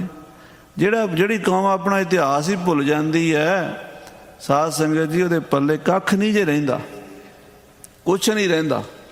ਇਤਿਹਾਸ ਹੀ ਤਾਂ ਜਾਨ ਹੁੰਦੀ ਕੌਮ ਦੀ। ਤੇ ਗੁਰੂ ਸੱਚੇ ਪਾਤਸ਼ਾਹ ਦੀ ਬਾਣੀ ਵੀ ਛੱਡ ਦਿਓ, ਮਰਿਆਦਾ ਵੀ ਛੱਡ ਦਿਓ, ਸਾਰੀਆਂ ਚੀਜ਼ਾਂ ਨੂੰ ਬਾਹਮਣਵਾਦ ਕਹਿ ਕੇ ਉਹ ਆਪ ਆਪਣੇ ਪੱਲੇ ਕੀ ਰਹਿ ਗਿਆ ਫਿਰ? ਇਹ ਕੜਾਹ ਪ੍ਰਸ਼ਾਦ ਮਿੱਠਾ, ਤੇਰਾ ਭਾਣਾ ਮਿੱਠਾ, ਇਹ ਗੁਰੂ ਮਹਾਰਾਜ ਖੁਸ਼ੀ 'ਚ ਵੀ ਵਰਤਾਣਾ, ਗਮੀ 'ਚ ਵੀ ਵਰਤਾਣਾ। ਇਹਦਾ ਮਤਲਬ ਹੈ ਵੀ ਸਿੱਖ ਨੇ ਖੁਸ਼ੀ ਗਮੀ 'ਚ ਇੱਕੋ ਜਿਹਾ ਹੀ ਰਹਿਣਾ, ਆਨੰਦ ਵਿੱਚ ਰਹਿਣਾ। ਹਾਂਜੀ, ਨੌਬਤ ਭਜਨ ਲਗੀ ਜਿਮ ਆਗੇ। ਜਿਵੇਂ ਅੱਗੇ ਗੁਰੂ ਘਰ 'ਚ ਨਗਾਰੇ ਵੱਜਦੇ ਸੀ, ਭੋਗ ਤੋਂ ਬਾਅਦ ਉਸੇ ਤਰ੍ਹਾਂ ਫਿਰ ਨੌਬਤਾਂ ਵੱਜਣ ਲੱਗ ਪਈਆਂ। ਫਿਰ ਖੁਸ਼ੀ ਦਾ ਸਮਾਗਮ ਜੋ ਦੀਵਾਨ ਗੁਰੂ ਦਾ, ਉਸੇ ਤਰ੍ਹਾਂ ਹੀ ਰੌਣਕਾਂ ਲੱਗਣ ਲੱਗ ਪਈਆਂ। ਜੇ ਤੱਕ ਆਏ ਸਕਲ ਸਿਧਾਏ। ਜਿੰਨੇ ਆਏ ਸੀ ਰਿਸ਼ਤੇਦਾਰ, ਸੱਜਣ ਮਿੱਤਰ, ਮਾਤਾ ਜੀ ਦੇ ਭੋਗ ਦੇ ਉੱਤੇ ਗੁਰਸੰਗਤਾਂ ਗੁਰਸਿੱਖ ਆਏ ਸੀ, ਸਭ ਆਪਣੇ ਆਪਣੇ ਘਰਾਂ ਨੂੰ ਵਾਪਸ ਪਿੰਡਾਂ ਨੂੰ ਚਲੇ ਗਏ। ਗੋਇੰਦਵਾਲ ਆਦਿ ਸਮੁਦਾਏ। ਸ੍ਰੀ ਗੋਇੰਦਵਾਲ ਸਾਹਿਬ ਤੋਂ ਆਏ, ਗੋਇੰਦਵਾਲ ਚਲੇ ਗਏ। ਜਿਹੜੇ ਖੰਡੂਰ ਸਾਹਿਬ ਤੋਂ ਆਏ ਸੀ ਉਹ ਖੰਡੂਰ ਸਾਹਿਬ ਚਲੇ ਗਏ। ਜਿਹੜੇ ਮੌ ਸਾਹਿਬ ਤੋਂ ਆਏ ਸੀ ਉਹ ਮੌ ਸਾਹਿਬ ਚਲੇ ਗਏ। ਜਿਹੜੇ ਮੰਡਿਆਣੀ ਤੋਂ ਆਏ ਸੀ ਉਹ ਮੰਡਿਆਣੀ ਚਲੇ ਗਏ। ਜਿਹੜੇ ਲਾਹੌਰ ਤੋਂ ਆਏ ਸੀ ਉਹ ਲਾਹੌਰ ਚਲੇ ਗਏ। ਜਿੱਥੋਂ ਜਿੱਥੋਂ ਸੰਗਤਾਂ ਆਈਆਂ ਸੀ ਵਾਪਸ ਚਲੀਆਂ ਗਈਆਂ। ਕਿਤਕ ਦਿਓਸ ਜਬ ਬੀਤੇ ਫੇਰ। ਮਾਤਾ ਗੰਗਾ ਜੀ ਦੇ ਨਿਮਿਤ ਜੋ ਵੀ ਪ੍ਰੋਗਰਾਮ ਸੀ ਭੋਗ ਦਾ ਉਹ ਹੋ ਗਿਆ। ਜਦੋਂ ਕੁਝ ਦਿਨ ਬੀਤ ਗਏ, ਸੰਗਤ ਆਵਤ ਜਾਤ ਕਨੇਰ। ਸੰਗਤਾਂ ਆਉਂਦੀਆਂ ਜਾਂਦੀਆਂ, ਜਿੰਨੀਆਂ ਸੰਗਤਾਂ ਪਹਿਲਾਂ ਭੋਗ ਤੋਂ ਨਹੀਂ ਆ ਸਕੀਆਂ ਦੂਰ ਵਾਲੀਆਂ, ਉਹ ਬਾਅਦ 'ਚ ਆਈਆਂ। ਉਹ ਵੀ ਮਹਾਰਾਜ ਦੇ ਨਾਲ ਮਾਤਾ ਜੀ ਦੇ ਬਾਰੇ ਬਚਨ ਵਿਲਾਸ ਸਾਂਝੇ ਕਰਦੀਆਂ ਹਨ। ਇੱਕ ਦਿਨ ਭਾਈ ਬ੍ਰਿਧ ਬਖਾਨਾ। ਇੱਕ ਦਿਨ ਬਾਬਾ ਬੁੱਢਾ ਸਾਹਿਬ ਜੀ ਮਹਾਂਪੁਰਸ਼ ਬੋਲੇ, ਰਾਵਰ ਕਰਨੇ ਕੌਤਕ ਨਾਨਾ। ਇਹ ਛੇਵੇਂ ਪਾਤਸ਼ਾਹ ਗਰੀਬ ਨਵਾਜ਼ ਜੀਓ, ਸੱਚੇ ਪਾਤਸ਼ਾਹ ਜੀਓ, ਆਪ ਜੀ ਨੇ ਬੜੇ ਅਚਰਜ ਕੌਤਕ ਕਰਨੇ ਹਨ। बड़ी लीला करनी है आप जी ने। ਵਹਿਰ ਕਿਰਿਆ ਅਵਲੋਕ ਤੁਮਾਰੀ। ਮਹਾਰਾਜ ਇਹ ਜਿਹੜੇ ਸੰਸਾਰੀ ਲੋਕ ਨੇ ਨਾ, ਇਹ ਤੁਹਾਡੀ ਬਾਹਰਲੀ ਕਿਰਿਆ ਵੇਖਦੇ, ਤੁਹਾਡੀ ਅੰਦਰ ਦੀ ਖੇਡ ਨਹੀਂ ਵੇਖਦੇ। ਇਹ ਤੁਹਾਡੇ ਬਾਹਰਲੇ ਚੋਜਾਂ ਨੂੰ ਵੀ ਆ ਗੁਰੂ ਕੀ ਕਰੀ ਜਾਂਦਾ, ਬੰਦੂਕਾਂ ਰੱਖ ਲਈਆਂ ਨੇ, ਗੁਰੂ ਨੇ ਘੋੜੇ ਰੱਖ ਲਏ ਨੇ, ਗੁਰੂ ਕਲਗੀਆਂ ਲਾਂਦਾ ਹੈ, ਗੁਰੂ ਤਖਤ ਬਣਾ ਕੇ ਬਹਿ ਗਿਆ ਹੈ, ਗੁਰੂ ਸ਼ਿਕਾਰ ਖੇਡਦਾ ਹੈ, ਜਾਨਵਰ ਮਾਰਦਾ ਹੈ। ਇੱਦਾਂ ਦੀਆਂ ਇਹ ਬਾਹਰ ਦੀਆਂ ਗੱਲਾਂ ਨੂੰ ਵੇਖ ਕੇ ਤੇ ਨਿੰਦਾ ਕਰਦੇ ਆ। ਹਾਂਜੀ, ਭ੍ਰਮਹਿ ਲੋਕ ਮਿਲ ਨਿੰਦ ਉਚਾਰੀ। ਨਿੰਦਾ ਕਰਨ ਲੱਗ ਜਾਂਦੇ, ਭਰਮ ਜਾਂਦੇ, ਵਿਚਾਰਿਆਂ ਨੂੰ ਪਤਾ ਨਹੀਂ, ਅੰਦਰਲੀ ਖੇਡ ਦਾ ਤੇ ਗਿਆਨ ਨਹੀਂ, ਤੇ ਬਾਹਰਲੀ ਕਿਰਿਆ ਵੇਖ ਕੇ ਆਪ ਜੀ ਦੀ ਰਾਜਿਆਂ ਮਹਾਰਾਜਿਆਂ ਵਾਲੀ ਸ਼ਾਨ ਵੇਖ ਕੇ ਇਹ ਨਿੰਦਾ ਕਰਦੇ। ਇਹਨਾਂ ਨੂੰ ਪਤਾ ਨਹੀਂ ਕਿ ਆਪ ਤੇ ਅਵਤਾਰ ਹੋ ਪਰਮੇਸ਼ਰ ਦੇ। ਤੇ ਇਹ ਸੰਸਾਰੀ ਲੋਕ ਬਸ ਆਪਣੇ ਇਹਨਾਂ ਨੇ ਪੈਰਾਮੀਟਰ ਬਣਾਏ ਹੁੰਦੇ ਆ ਵੀ ਇੱਦਾਂ ਇਸ ਤੋਂ ਅੱਗੇ ਨਹੀਂ ਹੋ ਸਕਦਾ, ਗੁਰੂ ਇੱਦਾਂ ਦਾ ਹੋਣਾ ਚਾਹੀਦਾ, ਗੁਰੂ ਇੱਦਾਂ ਦਾ ਨਹੀਂ ਹੋਣਾ ਚਾਹੀਦਾ। ਪਰ ਗੁਰੂ ਤੇ ਗੁਰੂ ਹੈ, ਗੁਰੂ ਨੂੰ ਅਸੀਂ ਥੋੜ੍ਹਾ ਦੱਸਣਾ ਵੀ ਕਿੱਦਾਂ ਦਾ ਹੋਵੇ। ਜੋ ਗੁਰੂ ਦੱਸ ਰਿਹਾ ਸਾਨੂੰ ਉਹ ਮੰਨਣਾ ਚਾਹੀਦਾ। ਹਾਂਜੀ, ਹਰ ਕਰਨੇ ਬਹੁ ਜੰਗ ਅਖਾਰੇ। ਮਹਾਰਾਜ ਤੁਸੀਂ ਤੇ ਜੇ ਬੜੇ ਜੰਗ ਕਰਨੇ, ਬੜੇ ਅਖਾੜੇ ਕਰਨੇ, ਬੜੇ ਵੱਡੇ ਯੁੱਧ ਕਰਨੇ ਹਨ। ਸਮੇਂ ਭਇਓ ਪ੍ਰਾਪਤ ਇਸ ਬਾਰੇ। ਤੇ ਜੰਗ ਦਾ ਸਮਾਂ ਤੁਹਾਡਾ ਅਵਤਾਰ ਵੀ ਜੰਗ ਕਰਨ ਲਈ ਹੋਇਆ। ਤੁਸੀਂ ਅਵਤਾਰ ਧਾਰਿਆ ਧਰਮ ਯੁੱਧ ਕਰਨ ਲਈ। ਤੁਹਾਡਾ ਇਹ ਸੰਸਾਰ ਤੇ ਗੁਰੂ ਜੀ ਆਉਣਾ ਹੀ ਇਸ ਕਰਕੇ ਹੋਇਆ ਵੀ ਤੁਸੀਂ ਜ਼ਾਲਮਾਂ ਦੁਸ਼ਟਾਂ ਪਾਪੀਆਂ ਦੀ ਜੜ ਪੁੱਟਣੀ ਹੈ। ਜਹਾਂ ਰਿਹਾਇਸ਼ ਹੈ ਮੁਝ ਨੀਤ। ਮਹਾਰਾਜ ਜਿੱਥੇ ਸਾਡੀ ਰਿਹਾਇਸ਼ ਹੈ ਬੀੜ ਸਾਹਿਬ ਦੇ ਵਿੱਚ, ਝਬਾਲ ਦੇ ਕੋਲ ਸਾਧ ਸੰਗਤ ਜੀ ਇੱਕ ਬੀੜ ਹੈ, ਇਹਨੂੰ ਬਾਬੇ ਬੁੱਢੇ ਸਾਹਿਬ ਦੀ ਬੀੜ ਕਹਿੰਦੇ। ਬਾਬਾ ਬੁੱਢਾ ਸਾਹਿਬ ਜੀ ਜ਼ਿਆਦਾ ਉੱਥੇ ਰਹੇ। ਵੈਸੇ ਤਾਂ ਬਾਬਾ ਜੀ ਜਨਮ ਕੱਥੂ ਨੰਗਲ ਹੋਇਆ, ਪਰ ਬਾਬਾ ਜੀ ਗੁਰੂ ਨਾਨਕ ਸਾਹਿਬ ਦੇ ਸਮੇਂ ਬਚਪਨ 'ਚ ਮਹਾਰਾਜ ਗੁਰੂ ਨਾਨਕ ਸਾਹਿਬ ਦੇ ਸਿੱਖ ਬਣੇ ਸਨ। ਫਿਰ ਗੁਰੂ ਅੰਗਦ ਦੇਵ ਜੀ ਦੀ 12 ਸਾਲ ਸੇਵਾ ਕੀਤੀ। ਫਿਰ 22 ਸਾਲ ਗੁਰੂ ਅਮਰਦਾਸ ਮਹਾਰਾਜ ਨਾਲ ਰਹੇ, 7 ਸਾਲ ਗੁਰੂ ਰਾਮਦਾਸ ਜੀ ਦੇ ਨਾਲ ਵੀ ਰਹੇ, 25 ਸਾਲ ਫਿਰ ਗੁਰੂ ਅਰਜਨ ਦੇਵ ਜੀ ਨਾਲ ਰਹੇ। ਹੁਣ 6ਵੇਂ ਪਾਤਸ਼ਾਹ ਦਾ ਸਮਾਂ ਹੋ ਗਿਆ। 125 ਸਾਲ ਦੇ ਨੇੜੇ ਬਾਬਾ ਜੀ ਦੀ ਉਮਰ ਹੋ ਗਈ ਹੈ। ਹਾਂਜੀ, ਬੈਠਿਓ ਰਹਿਤ ਇਕਾਂਤ ਸਪ੍ਰੀਤ। ਬਾਬਾ ਜੀ ਕਹਿੰਦੇ ਮੈਂ ਉੱਥੇ ਬੀੜ ਸਾਹਿਬ 'ਚ ਰਹਿਣਾ, ਉੱਥੇ ਇਕਾਂਤ 'ਚ ਬੈਠੇ ਨਾਮ ਜਪੀ ਜਾਈਦਾ, ਤੇ ਗੁਰੂ ਘਰ ਦੇ ਜਿਹੜੇ ਸਿੱਖ ਹਨ ਉਹਨਾਂ ਨੂੰ ਸੇਵਾ 'ਚ ਲਾਈ ਰੱਖੀਦਾ ਹੈ। ਸ੍ਰੀ ਗੁਰੂ ਰਾਮਦਾਸ ਕੇ ਸਮੇਂ। ਸ੍ਰੀ ਗੁਰੂ ਰਾਮਦਾਸ ਮਹਾਰਾਜ ਦੇ ਸਮੇਂ ਸਕਲ ਸਮਾਜ ਸੋ ਪੀਤ ਹਮੈ। ਗੁਰੂ ਰਾਮਦਾਸ ਮਹਾਰਾਜ ਨੇ ਇਹ ਜਿਹੜੀ ਜਗੀਰ ਸੀ ਨਾ ਬੀੜ ਸਾਹਿਬ ਵਾਲੀ ਸਾਨੂੰ ਸੌਂਪ ਦਿੱਤੀ ਸੀ। ਇਹ ਸਾਧ ਸੰਗਤ ਜੀ ਜਿਹੜਾ ਸੀ ਨਾ ਬਾਦਸ਼ਾਹ ਅਕਬਰ, ਇਹ ਆਇਆ ਸੀ ਗੋਇੰਦਵਾਲ ਸਾਹਿਬ, ਤੇ ਗੋਇੰਦਵਾਲ ਸਾਹਿਬ ਨੰਗੇ ਪੈਰੀਂ ਆਇਆ ਸੀ ਗੁਰੂ ਅਮਰਦਾਸ ਜੀ ਦੇ ਦਰਸ਼ਨ ਕਰ। ਗੁਰੂ ਅਮਰਦਾਸ ਜੀ ਦੇ ਬਚਨ ਨਾਲ ਉਹਦਾ ਕਿਲ੍ਹਾ ਫਤਿਹ ਹੋਇਆ ਸੀ ਚਿਤੌੜਗੜ੍ਹ, ਤੇ ਉਹਨੇ ਆ ਕੇ ਮਹਾਰਾਜ ਨੂੰ ਮੱਥਾ ਟੇਕਿਆ, ਲੰਗਰ 'ਚ ਪ੍ਰਸ਼ਾਦਾ ਵੀ ਛਕਿਆ। ਵੇਖਿਆ ਹਜ਼ਾਰਾਂ ਲੋਕ ਲੰਗਰ ਛਕ ਰਹੇ ਨੇ, ਬੜੇ ਵੱਡੇ ਲੰਗਰ ਚੱਲ ਰਹੇ ਨੇ। ਉਹ ਕਹਿੰਦਾ ਮਹਾਰਾਜ ਇਹ ਲੰਗਰ ਇੰਨਾ ਖਰਚਾ ਕਿੱਥੋਂ ਚੱਲਦਾ? ਮਹਾਰਾਜ ਕਹਿੰਦੇ ਗੁਰੂ ਨਾਨਕ ਸਾਹਿਬ ਚਲਾਉਂਦੇ। ਕਹਿੰਦਾ ਉਹ ਤਾਂ ਉਹਨਾਂ ਦੀ ਕਿਰਪਾ ਹੈ, ਪਰ ਮੇਰੀ ਬੇਨਤੀ ਹੈ ਵੀ ਮੈਂ ਨਾ ਲੰਗਰ ਨੂੰ ਜਗੀਰ ਦੇਣੀ ਚਾਹੁੰਦਾ, ਪ੍ਰੋਪਰਟੀ ਦੇਣੀ ਚਾਹੁੰਦਾ, ਜ਼ਮੀਨ ਦੇਣੀ ਚਾਹੁੰਦਾ, ਉਹ ਤੋਂ ਤੁਸੀਂ ਲੰਗਰ ਵਿੱਚ ਸੇਵਾ ਹੋਏਗੀ। 12 ਪਿੰਡ ਕਹਿੰਦਾ ਮੈਂ, ਕਹਿੰਦਾ ਦੇਣਾ। ਮਹਾਰਾਜ ਕਹਿੰਦੇ ਨਾ, ਇਹ ਗੁਰੂ ਨਾਨਕ ਸਾਹਿਬ ਦੇ ਲੰਗਰ ਨੂੰ ਜਗੀਰਾਂ ਨਹੀਂ ਚਲਾਉਂਦੀਆਂ, ਇਹ ਤਾਂ ਗੁਰੂ ਨਾਨਕ ਸਾਹਿਬ ਆਪ ਚਲਾਉਂਦੇ। 20 ਰੁਪਏ ਜਿਹੜੇ ਖਰਚ ਕੀਤੇ ਉਹਦੇ ਵਿਆਜ ਨਾਲ ਚੱਲਦਾ ਲੰਗਰ। ਇਹ ਗੁਰੂ ਕੇ ਸਿੱਖਾਂ ਦੀ ਕਿਰਤ ਬਿਰਤ ਕਮਾਈ ਨਾਲ ਜਿਹੜੀ ਵਿੱਚ ਹਿੱਸਾ ਪੈਂਦਾ ਉਹਦੇ ਨਾਲ ਚੱਲਦਾ। ਇਹ ਸਰਕਾਰ ਦੀ ਮਾਇਆ ਨਾਲ ਨਹੀਂ ਚੱਲਦਾ, ਇਹ ਨਹੀਂ ਅਸੀਂ ਲੈਣੀ। ਮਹਾਰਾਜ ਨੇ ਜਵਾਬ ਦੇ ਦਿੱਤਾ। ਫਿਰ ਅਕਬਰ ਬਾਦਸ਼ਾਹ ਕਹਿੰਦਾ ਮਹਾਰਾਜ ਇੱਕ ਹੋਰ ਬੇਨਤੀ ਹੈ। ਮਹਾਰਾਜ ਕਹਿੰਦੇ ਦੱਸੋ? ਕਹਿੰਦਾ ਮੈਂ ਤੁਹਾਡਾ ਪੁੱਤਰ ਹਾਂ, ਤੁਸੀਂ ਮੇਰੇ ਪਿਤਾ ਹੋ। ਮਹਾਰਾਜ ਕਹਿੰਦੇ ਉਹ ਠੀਕ ਹੈ। ਕਹਿੰਦੇ ਫਿਰ ਭਾਨੀ ਮੇਰੀ ਭੈਣ ਹੈ। ਮਹਾਰਾਜ ਕਹਿੰਦੇ ਹਾਂ ਭਾਨੀ ਤੇਰੀ ਭੈਣ ਹੈ। ਕਹਿੰਦਾ ਭਾਨੀ ਭੈਣ ਨੂੰ ਤਾਂ ਮੈਂ ਦੇ ਸਕਦਾ। ਉਹ ਫਿਰ 12 ਪਿੰਡ ਕਹਿੰਦੇ ਜਿਹੜੇ ਸਨ ਨਾ, ਉਹ ਬੀਬੀ ਭਾਨੀ ਜੀ ਨੂੰ ਆਪਣੀ ਭੈਣ ਕਹਿ ਕੇ ਬੀਬੀ ਭਾਨੀ ਜੀ ਦੇ ਨਾਂ ਅਰਦਾਸ ਕਰਾ ਦਿੱਤੀ। ਤੇ ਮਹਾਰਾਜ ਗੁਰੂ ਅਮਰਦਾਸ ਇਸ ਕਰਕੇ ਚੁੱਪ ਕਰ ਗਏ ਵੀ ਸਮਾਂ ਆਉਣਾ ਇਹਨਾਂ ਚੀਜ਼ਾਂ ਦੀ ਵੀ ਲੋੜ ਪੈਣੀ। ਉਹ ਫਿਰ ਸੱਚੇ ਪਾਤਸ਼ਾਹ ਜੀ ਨੇ ਗੁਰੂ ਰਾਮਦਾਸ ਜੀ ਜਦੋਂ ਗੱਦੀ ਤੇ ਆਏ, ਉਹ ਫਿਰ 12 ਪਿੰਡਾਂ ਦੀ ਜਿਹੜੀ ਜ਼ਮੀਨ ਸੀ ਜਾਂ ਉਹ ਸਾਰੀ ਉਹਦਾ ਘੋੜਿਆਂ ਦੇ ਵਾਸਤੇ ਲੋੜ ਪੈਣੀ ਸੀ, ਪਸ਼ੂਆਂ ਵਾਸਤੇ, ਡੰਗਰਾਂ ਵਾਸਤੇ, ਘਾਹ ਪੱਠੇ ਦੀ। ਉਹ ਲੰਗਰ ਚਲਾਉਣਾ ਕੰਮ ਵੱਡਾ ਸੀਗਾ। ਉਹਦੇ ਕਰਕੇ ਫਿਰ ਉਹ ਬਾਬਾ ਬੁੱਢਾ ਜੀ ਨੂੰ ਉੱਥੋਂ ਦੀ ਜ਼ਿੰਮੇਵਾਰੀ ਦਿੱਤੀ ਵੀ ਤੁਸੀਂ ਉੱਥੇ ਚਲੇ ਜਾਓ ਅਤੇ ਤੁਸੀਂ ਸਾਰਾ ਪ੍ਰਬੰਧ ਬੀੜ ਸਾਹਿਬ ਦਾ ਸਾਂਭੋ। ਉਦੋਂ ਤੋਂ ਗੁਰੂ ਰਾਮਦਾਸ ਜੀ ਦੇ ਸਮੇਂ ਤੋਂ ਫਿਰ ਬਾਬਾ ਬੁੱਢਾ ਜੀ ਬੀੜ ਸਾਹਿਬ ਰਹੇ। ਲਗਭਗ 50-60 ਸਾਲ ਬਾਬਾ ਜੀ ਉੱਥੇ ਹੀ ਰਹੇ ਹੈ ਬੀੜ ਸਾਹਿਬ ਵਿੱਚ। ਤਾਂ ਉਹ ਕਹਿੰਦੇ ਆ ਵੀ ਸਾਡੀ ਉੱਥੇ ਰਿਹਾਇਸ਼ ਹੈ, ਅਸੀਂ ਉੱਥੇ ਦੇਖ ਰੇਖ ਕਰਦੇ ਹਾਂ। ਤੋ ਬਾਸ ਮਮ ਬੀੜ ਮਝਾਰਾ। ਸੋ ਭਾਵੇਂ ਮੈਂ ਤੁਹਾਡੇ ਕੋਲ ਵੀ ਗੁਰੂ ਜੀ ਇੱਥੇ ਵੀ ਰਹਿੰਦਾ ਹਾਂ, ਪਰ ਮੈਂ ਬੀੜ ਸਾਹਿਬ ਵਿੱਚ ਜ਼ਿਆਦਾ ਰਹਿੰਦਾ ਹਾਂ। ਜਾਨਤ ਸਭ ਤੁਮ ਸੁਨਿਓ ਉਦਾਰਾ। ਇਹ ਮਹਾਰਾਜ ਸਾਰੇ ਜਾਣਦੇ ਆ, ਆਪ ਜੀ ਨੂੰ ਪਤਾ ਹੈ। ਦੇਹੋ ਆਇਸ ਕਰ ਹਉ ਤਹਿ ਬਾਸਾ। ਮਹਾਰਾਜ ਮੈਨੂੰ ਆਗਿਆ ਦਿਓ ਉੱਥੇ ਵਾਸਾ ਕਰਨ ਦਾ। ਜਰਾ ਅਧਿਕ ਹੀ ਮਮ ਤਨ ਗ੍ਰਾਸਾ। ਮਹਾਰਾਜ ਜੀ ਹੁਣ ਮੇਰਾ ਸਰੀਰ ਬਿਰਧ ਹੋ ਗਿਆ ਬਹੁਤ, ਹੁਣ ਸਮਾਂ ਵੀ ਨੇੜੇ ਹੈ, ਇਹ ਸਰੀਰ ਜਰਜਰੀ ਹੋ ਚੁੱਕਾ ਹੈ। ਮਾਤ ਗੰਗ ਅਬ ਤਨ ਕੋ ਤਿਆਗਿਓ। ਨਾਲੇ ਮਾਤਾ ਜੀ, ਮਾਤਾ ਗੰਗਾ ਜੀ ਵੀ ਸੱਚਖੰਡ ਚਲੇ ਗਏ ਹਨ। ਤਬਲੋ ਵੀਰ ਰੰਗ ਨਹਿ ਜਾਗਿਓ। ਅਜੇ ਤੱਕ ਮਹਾਰਾਜ ਉਹ ਜਿਹੜਾ ਵੀਰ ਰਸ ਵਾਲਾ ਕੰਮ ਸੀ ਉਹ ਤੁਸੀਂ ਸ਼ੁਰੂ ਨਹੀਂ ਕੀਤਾ। ਖੋ ਸ੍ਰੀ ਵਾਹਿ, ਮੈਨੂੰ ਬੀੜ ਸਾਹਿਬ ਬਿਠਾਇਆ ਹੋਇਆ ਤੇ ਅਜੇ ਤੱਕ ਜਿਹੜਾ ਜੰਗ ਯੁੱਧ ਵਾਲਾ ਕੰਮ ਹੈ ਉਹ ਠੰਡਾ ਪਾਈ ਬੈਠੇ ਹੋ। ਹੋਏ ਅਬ ਬਿਗਨ ਅਨੇਕ ਪ੍ਰਕਾਰੇ। ਹੁਣ ਮਹਾਰਾਜ ਜੀ ਸਮਾਂ ਉਹ ਆ ਗਿਆ ਜਦੋਂ ਜੰਗ ਯੁੱਧ ਸ਼ੁਰੂ ਹੋਣੇ ਨੇ। ਬਾਬਾ ਬੁੱਢਾ ਜੀ ਕਹਿੰਦੇ ਹੁਣ ਬੜੇ ਵਿਘਨ ਪੈਣੇ ਨੇ, ਬੜੀਆਂ ਲੜਾਈਆਂ ਤੇ ਸ਼ਹੀਦੀਆਂ ਹੋਣੀਆਂ ਨੇ। ਕਾਰਨ ਪ੍ਰਥਮ ਸ਼ਸਤਰ ਤੁਮ ਧਾਰੇ।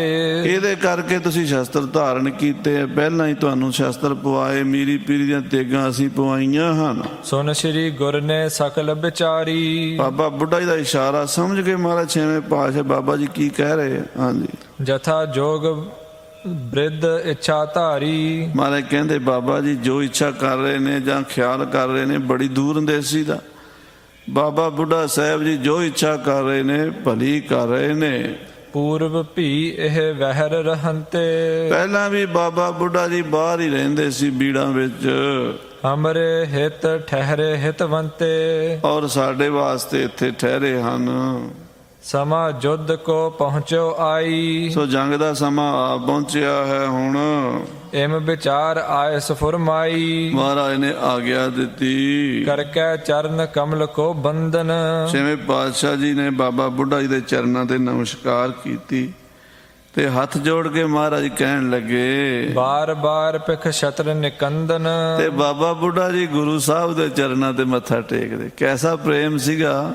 ਇਹ ਸੀਨ ਤਾਂ ਬੜੀ ਵਾਰੀ ਆਉਂਦਾ ਗੁਰਪ੍ਰਤਾਪ ਸੂਰਜ ਵਿੱਚ ਵੀ ਜਦੋਂ ਮਹਾਰਾਜ ਜੀ ਛੇਵੇਂ ਪਾਤਸ਼ਾਹ ਜੀ ਬਾਬਾ ਬੁੱਢਾ ਜੀ ਨੂੰ ਮਿਲਦੇ ਨਾ ਤੇ ਬੜੀ ਸ਼ਰਧਾ ਨਾਲ ਐਨ ਵਿੱਚ ਕੇ ਮੱਥਾ ਟੇਕਣਾ, ਤੇ ਉਹਨਾਂ ਨੇ ਵੀ ਮਹਾਰਾਜ ਸਾਹਿਬ ਜੀ ਨੂੰ ਐਨ ਚਰਨਾਂ ਤੇ ਲੰਮਿਆਂ ਪੈ ਕੇ ਮੱਥਾ ਟੇਕਣਾ। ਕੈਸਾ ਸੀਨ ਸੀਗਾ। ਆ ਇੱਕ ਦੂਜੀ ਨੂੰ ਨਮਸਕਾਰਾਂ ਕਰਦੇ ਹਨ। ਗਇਓ ਬੀੜ ਕੋ ਪ੍ਰਥਮ ਸਥਾਨਾ। ਬਾਬਾ ਬੁੱਢਾ ਸਾਹਿਬ ਜੀ ਮਹਾਰਾਜ ਨੂੰ ਮੱਥਾ ਟੇਕ ਕੇ ਆਗਿਆ ਲੈ ਕੇ ਬੀੜ ਸਾਹਿਬ ਚਲੇ ਗਏ। ਇੱਕ ਰਸ ਬ੍ਰਿਤੀ ਹਿਰਦੇ ਬ੍ਰਹਮ ਗਿਆਨਾ। ਇੱਕ ਰਸ ਬਿਰਤੀ ਜਿਨ੍ਹਾਂ ਦੀ ਟਿਕੀ ਬਾਬਾ ਜੀ ਬ੍ਰਹਮ ਗਿਆਨੀ ਬਾਬਾ ਬੁੱਢਾ ਜੀ। ਸ਼ਕਤ ਵਿਸਾਲ ਚਾਹੇ ਸੋ ਕਰਹੀ। ਮਹਾ ਸ਼ਕਤੀ ਵਾਲੇ ਮਹਾਪੁਰਸ਼ ਬਾਬਾ ਬੁੱਢਾ ਜੀ ਜੋ ਚਾਹਣ ਸੋ ਕਰ ਸਕਦੇ। ਧਰਤੀ ਆਕਾਸ਼ ਇੱਕਦਮ ਪੁੱਠੇ ਸਿੱਧੇ ਕਰ ਸਕਦੇ, ਇੰਨੀ ਪਾਵਰ ਹੈ ਉਹਨਾਂ ਦੇ ਹੱਥ ਵਿੱਚ। ਤੋ ਨਾ ਕਰਹਿ ਧੀਰ ਔਰ ਧਰਹੀ। ਪਰ ਧੀਰਜ ਵਾਲੇ ਹਨ, ਹੌਸਲੇ ਵਾਲੇ ਹਨ, ਕਰਦੇ ਨਹੀਂ, ਕਰ ਸਕਦੇ ਹਨ, ਭਾਣੇ ਵਿੱਚ ਰਹਿੰਦੇ ਹਨ। ਪਾਛੇ ਕੇਤਕ ਦਿਵਸ ਬਿਤਾਏ। ਬਾਬਾ ਜੀ ਦੇ ਜਾਣ ਤੋਂ ਬਾਅਦ ਕੁਝ ਦਿਨ ਬੀਤ ਗਏ। ਸੰਗਤ ਸਦਾ ਆਏ ਇੱਕ ਜਾਏ। ਸੰਗਤਾਂ ਆਉਂਦੀਆਂ ਜਾਂਦੀਆਂ ਅੰਮ੍ਰਿਤਸਰ ਦੇ ਵਿੱਚ। ਕਰਤ ਅਨੇਕਨ ਕੋ ਕਲਿਆਣ। ਅਨੇਕਾਂ ਸੰਗਤਾਂ ਦਾ ਮਹਾਰਾਜ ਸਾਹਿਬ ਕਲਿਆਣ ਕਰੇ। ਛੇਵੇਂ ਪਾਤਸ਼ਾਹ ਜੀ ਕਿਸ ਦੇ ਭਗਤ ਕਿਸੀ ਬ੍ਰਹਮ ਗਿਆਨ। ਜਿਹੋ ਜਿਹਾ ਅਧਿਕਾਰੀ ਉਹੋ ਜਿਹੀ ਦਾਤ ਦਿੰਦੇ। ਕੋਈ ਭਗਤੀ ਮੰਗਦਾ ਮਾਰੇ ਭਗਤੀ ਦਾ ਦਿੰਦੇ, ਕੋਈ ਬ੍ਰਹਮ ਗਿਆਨ ਮੰਗਦਾ ਨੂੰ ਬ੍ਰਹਮ ਗਿਆਨ ਦੇ ਦਿੰਦੇ। ਜਿਹੜੇ ਦੀ ਮਹਾਰਾਜ ਦੇਖਦੇ ਵੀ ਅਜੇ ਅਵਸਥਾ ਸ਼ੁਰੂਆਤੀ ਹੈ ਉਹਨੂੰ ਸੇਵਾ 'ਚ ਲਾ ਦਿੰਦੇ। ਸਾਧ ਸੰਗਤ ਜੀ ਪਹਿਲੀ ਜਿਹੜੀ ਅਵਸਥਾ ਉਹ ਸੇਵਾ ਦੀ, ਗੁਰੂ ਘਰ 'ਚ ਭਾਂਡੇ ਮਾਂਜਣੇ, ਜੋੜੇ ਝਾੜਨੇ, ਸੰਗਤ ਦੀ ਸੇਵਾ ਕਰਨੀ, ਜਲ ਛਕਾਉਣਾ, ਇਹ ਪਹਿਲੀ ਅਵਸਥਾ ਹੈ, ਪਹਿਲੀ ਕਲਾਸ ਕਹਿ ਲਓ, ਪਹਿਲਾ ਲੈਵਲ ਕਹਿ ਲਓ। ਦੂਸਰਾ ਹੈ ਭਗਤੀ ਦਾ, ਭਜਨ ਕੀਰਤਨ ਵਿੱਚ, ਨਾਮ ਸਿਮਰਨ ਵਿੱਚ ਲੀਨ ਹੋ ਜਾਣਾ, ਵਾਹਿਗੁਰੂ ਦੇ ਗੁਣ ਗਾਣੇ, ਫਿਰ ਤੀਸਰਾ ਹੈ ਬ੍ਰਹਮ ਗਿਆਨ ਦਾ। ਜਦੋਂ ਆਤਮਾ ਦਾ ਪ੍ਰਕਾਸ਼ ਹੀ ਹੋ ਜਾਣਾ, ਅਕਾਲ ਪੁਰਖ ਦੇ ਸਰੂਪ ਵਿੱਚ ਆਤਮਾ ਤੇ ਪ੍ਰਾਤਮਾ ਇੱਕ ਹੋ ਕੇ ਦਿਸ ਜਾਣੇ, ਫਿਰ ਤੇ ਬੂੰਦ ਤੇ ਸਾਗਰ ਇੱਕ ਹੋ ਜਾਂਦੇ ਆ। ਜਿਉਂ ਜਲ ਮੈਂ ਜਲ ਆਏ ਖਟਾਨਾ, ਤਿਉਂ ਜੋਤੀ ਸੰਗ ਜੋਤ ਸਮਾਨਾ।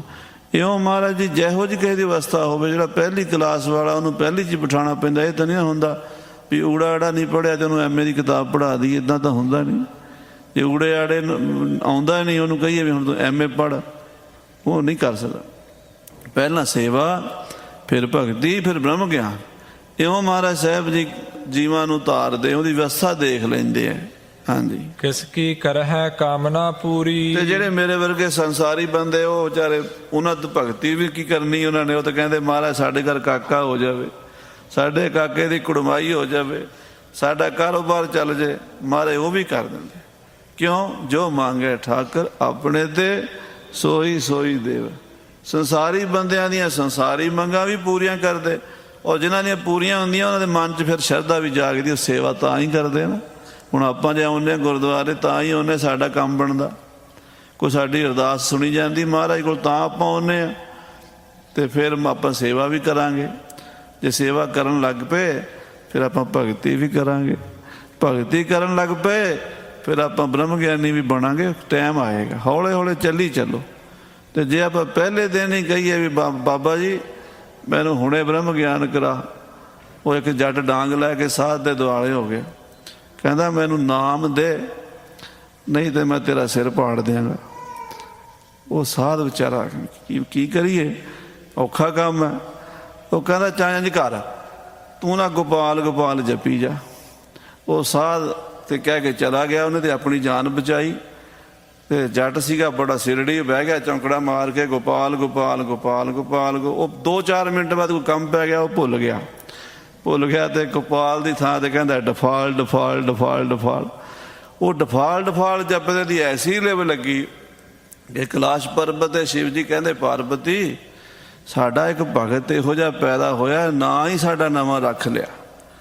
ਉਹ ਕਹਿੰਦੇ ਕੀ ਨਾਂ ਰੱਖਿਆ? ਕਹਿੰਦਾ ਚੱਲ ਕੇ ਵੇਖ ਲੈਂਦੇ ਆ। ਸ਼ਿਵ ਜੀ ਪਾਰਬਤੀ ਦੋਵੇਂ ਤੁਰ ਪਏ ਭਗਤ ਨੂੰ ਵੇਖਣ ਵਾਸਤੇ। ਭਗਤ ਤੇ ਆਪਣਾ ਲੱਗਾ ਰਾਮ ਆਪਣਾ ਡਫਾਲ ਡਫਾਲ ਜਪੀ ਜਾਵੇ, ਦਿਨ ਰਾਤ ਜਪੀ ਜਾਵੇ। ਧਿਆਨ ਉਹਦਾ ਜੁੜ ਗਿਆ, ਸੁਰਤੀ ਉਹਦੀ ਕਾਗਰ ਹੋ ਗਈ, ਕਿਉਂਕਿ ਬੰਦਾ ਸਿੱਧਾ ਸੀਗਾ, ਮਨ 'ਚ ਵਲ ਛਲ ਨਾ ਹੋਵੇ। ਤੇ ਸਾਧ ਸੰਗਤ ਦੀ ਐਨ ਛੇਤੀ ਗੱਲ ਬਣ ਜਾਂਦੀ ਹੈ। ਉਹਦੀ ਗੱਲ ਬਣ ਗਈ। ਤੇ ਜਦੋਂ ਨੇੜੇ ਗਏ ਤੇ ਸ਼ਿਵ ਜੀ ਕਹਿੰਦੇ ਇੰਝ ਕਰ, ਮੈਂ ਇੱਥੇ ਕਿਤੇ ਲੁਕ ਜਾਣਾ ਤੇ ਤੂੰ ਜਾ, ਤੂੰ ਪਹਿਲਾਂ ਮਿਲ ਫਿਰ ਮੈਂ ਮਿਲਦਾ। ਕਹਿੰਦੇ ਸ਼ਿਵ ਜੀ ਢੱਠੇ ਖੂਹ ਢੱਠਾ ਸੀ ਨਾ, ਉਹਦੇ ਵਿੱਚ ਲੁੱਕ ਕੇ ਬਹਿ ਗਿਆ। ਤੇ ਉਹ ਪਾਰਬਤੀ ਗਈ ਉਹਦੇ ਕੋਲ, ਉਹ ਅੱਗੇ ਲੱਗਾ ਸਿਮਰਨ ਵਿੱਚ ਆਪਣੇ ਜਪ 'ਚ। ਤੇ ਕਹਿੰਦੀ ਹੈ ਭਗਤਾ ਕੀ ਕਰਦਾ ਪਿਆ, ਕੀ ਜਪਦਾ ਪਿਆ? ਉਹ ਖਿੱਝ ਗਿਆ ਵੀ ਇਹ ਕੌਣ ਆ ਗਈ ਮੈਨੂੰ। ਪਰ ਕਹਿੰਦਾ ਤੇਰੇ ਖਸਮ ਦਾ ਨਾਂ ਜਪਦਾ ਪਿਆ। ਉਹਨੇ ਸੱਚਿਆ ਵੇ ਸੱਚੀ ਮੁੱਚੀ ਇਹ ਤਾਂ ਅੰਤਰਜਾਮੀ ਹੋ ਗਿਆ। ਇਹਨੂੰ ਪਤਾ ਲੱਗ ਗਿਆ ਵੀ ਮੈਂ ਭਗਵਾਨ ਦੀ ਘਰ ਵਾਲੀ ਹਾਂ। ਤੇ ਉਹ ਕਹਿੰਦੀ ਅੱਛਾ ਦੱਸ ਮੇਰਾ ਖਸਮ ਕਿੱਥੇ ਹੈ? ਕਹਿੰਦਾ ਹੋਵੇਗਾ ਢੱਠੇ ਖੂਹ 'ਚ, ਮੈਂ ਕੀ ਜਾਣਾ। ਉਹ ਕਹਿੰਦੇ ਲੈ ਵੀ ਇਹਨੂੰ ਇਹ ਵੀ ਪਤਾ ਲੱਗ ਗਿਆ ਵੀ ਉਹ ਢੱਠੇ ਖੂਹ 'ਚ ਬੈਠਾ। ਉਹ ਬੈਠਾ ਹੀ ਢੱਠੇ ਖੂਹ 'ਚ ਸੀਗਾ। ਉਹਨੇ ਜਾ ਕੇ ਆਖਿਆ ਮਹਾਰਾਜ ਉਹ ਤੇ ਅੰਤਰਜਾਮੀ ਹੋ ਗਿਆ, ਉਹਨੂੰ ਚੱਲ ਕੇ ਦਰਸ਼ਨ ਦਿਓ। ਤੇ ਸਾਧ ਸੰਗਤ ਜੀ ਇਹੋ ਜਿਹੇ ਜਿਹੜੇ ਬਿਰਤੀ ਸਾਧੂ ਬਿਰਤੀ ਨਾਲ ਕੋਈ ਨਾਮ ਲੈ ਲਵੇ, ਜਪਣ ਲੱਗ ਜੇ ਤੇ ਗੱਲ ਵੱਖਰੀ ਹੈ। ਤੇ ਪਰ ਉਹ ਕਿਤੇ ਕਿਤੇ ਹੁੰਦਾ ਜਿਹੜਾ ਪ੍ਰੋਸੈਸ ਹੈ, ਪ੍ਰੋਸੈਸ ਇਹੀ ਹੈ, ਪਹਿਲਾਂ ਸੇਵਾ, ਫਿਰ ਸਿਮਰਨ, ਫਿਰ ਕਿਤੇ ਜਾ ਕੇ ਬ੍ਰਹਮ ਗਿਆਨ ਹੁੰਦਾ। ਐਵੇਂ ਨਹੀਂ ਹੁੰਦਾ। ਸੋ ਮਹਾਰਾਜ ਸਾਹਿਬ 6ਵੇਂ ਪਾਤਸ਼ਾਹ ਜੀ ਜਿਹੋ ਜਿਹੀ ਕਿਸੇ ਦੀ ਅਵਸਥਾ ਉਹੋ ਜਿਹਾ ਉਹਨੂੰ ਉਪਦੇਸ਼ ਦਿੰਦੇ। ਉਹਨੂੰ ਉਹਦੇ ਲੈਵਲ ਤੋਂ, ਜੇ ਬੱਚੇ ਨੂੰ ਟੀਚਰ ਸਿਆਣਾ ਸਮਝ ਆਉਂਦਾ ਵੀ ਇਹ ਊੜਾ ਆੜਾ ਸਿੱਖਿਆ ਹੋਇਆ ਇਹਨੂੰ ਅੱਗੇ ਪੜ੍ਹਾ ਦਈਏ, ਤੇ ਜੇ ਨਹੀਂ ਸਿੱਖਿਆ ਤੇ ਇਹਨੂੰ ਊੜੇ ਆੜੇ 'ਤੇ ਲਾ ਦਈਏ। ਤੇ ਕਈਆਂ ਨੂੰ ਊੜਾ ਆੜਾ ਵੀ ਬੜਾ ਔਖਾ ਆਉਂਦਾ, ਉਹਨੂੰ ਫਿਰ ਉਹਨੂੰ ਕਈ ਤਰੀਕਿਆਂ ਨਾਲ ਸਮਝਾਉਣਾ ਪੈਂਦਾ। ਇਹੋ ਮਹਾਰਾਜ ਉਪਦੇਸ਼ ਦਿੰਦੇ। 6ਵੇਂ ਪਾਤਸ਼ਾਹ ਜੋ ਕਥਾ ਆਪਾਂ ਅੱਗੇ ਸਰਵਣ ਕਰਾਂਗੇ। ਸਮੇਂ ਦੇ ਲਿਹਾਜ਼ ਨਾਲ ਸਮਾਪਤੀ ਹੈ। ਹੇ ਗੋਬਿੰਦ, ਹੇ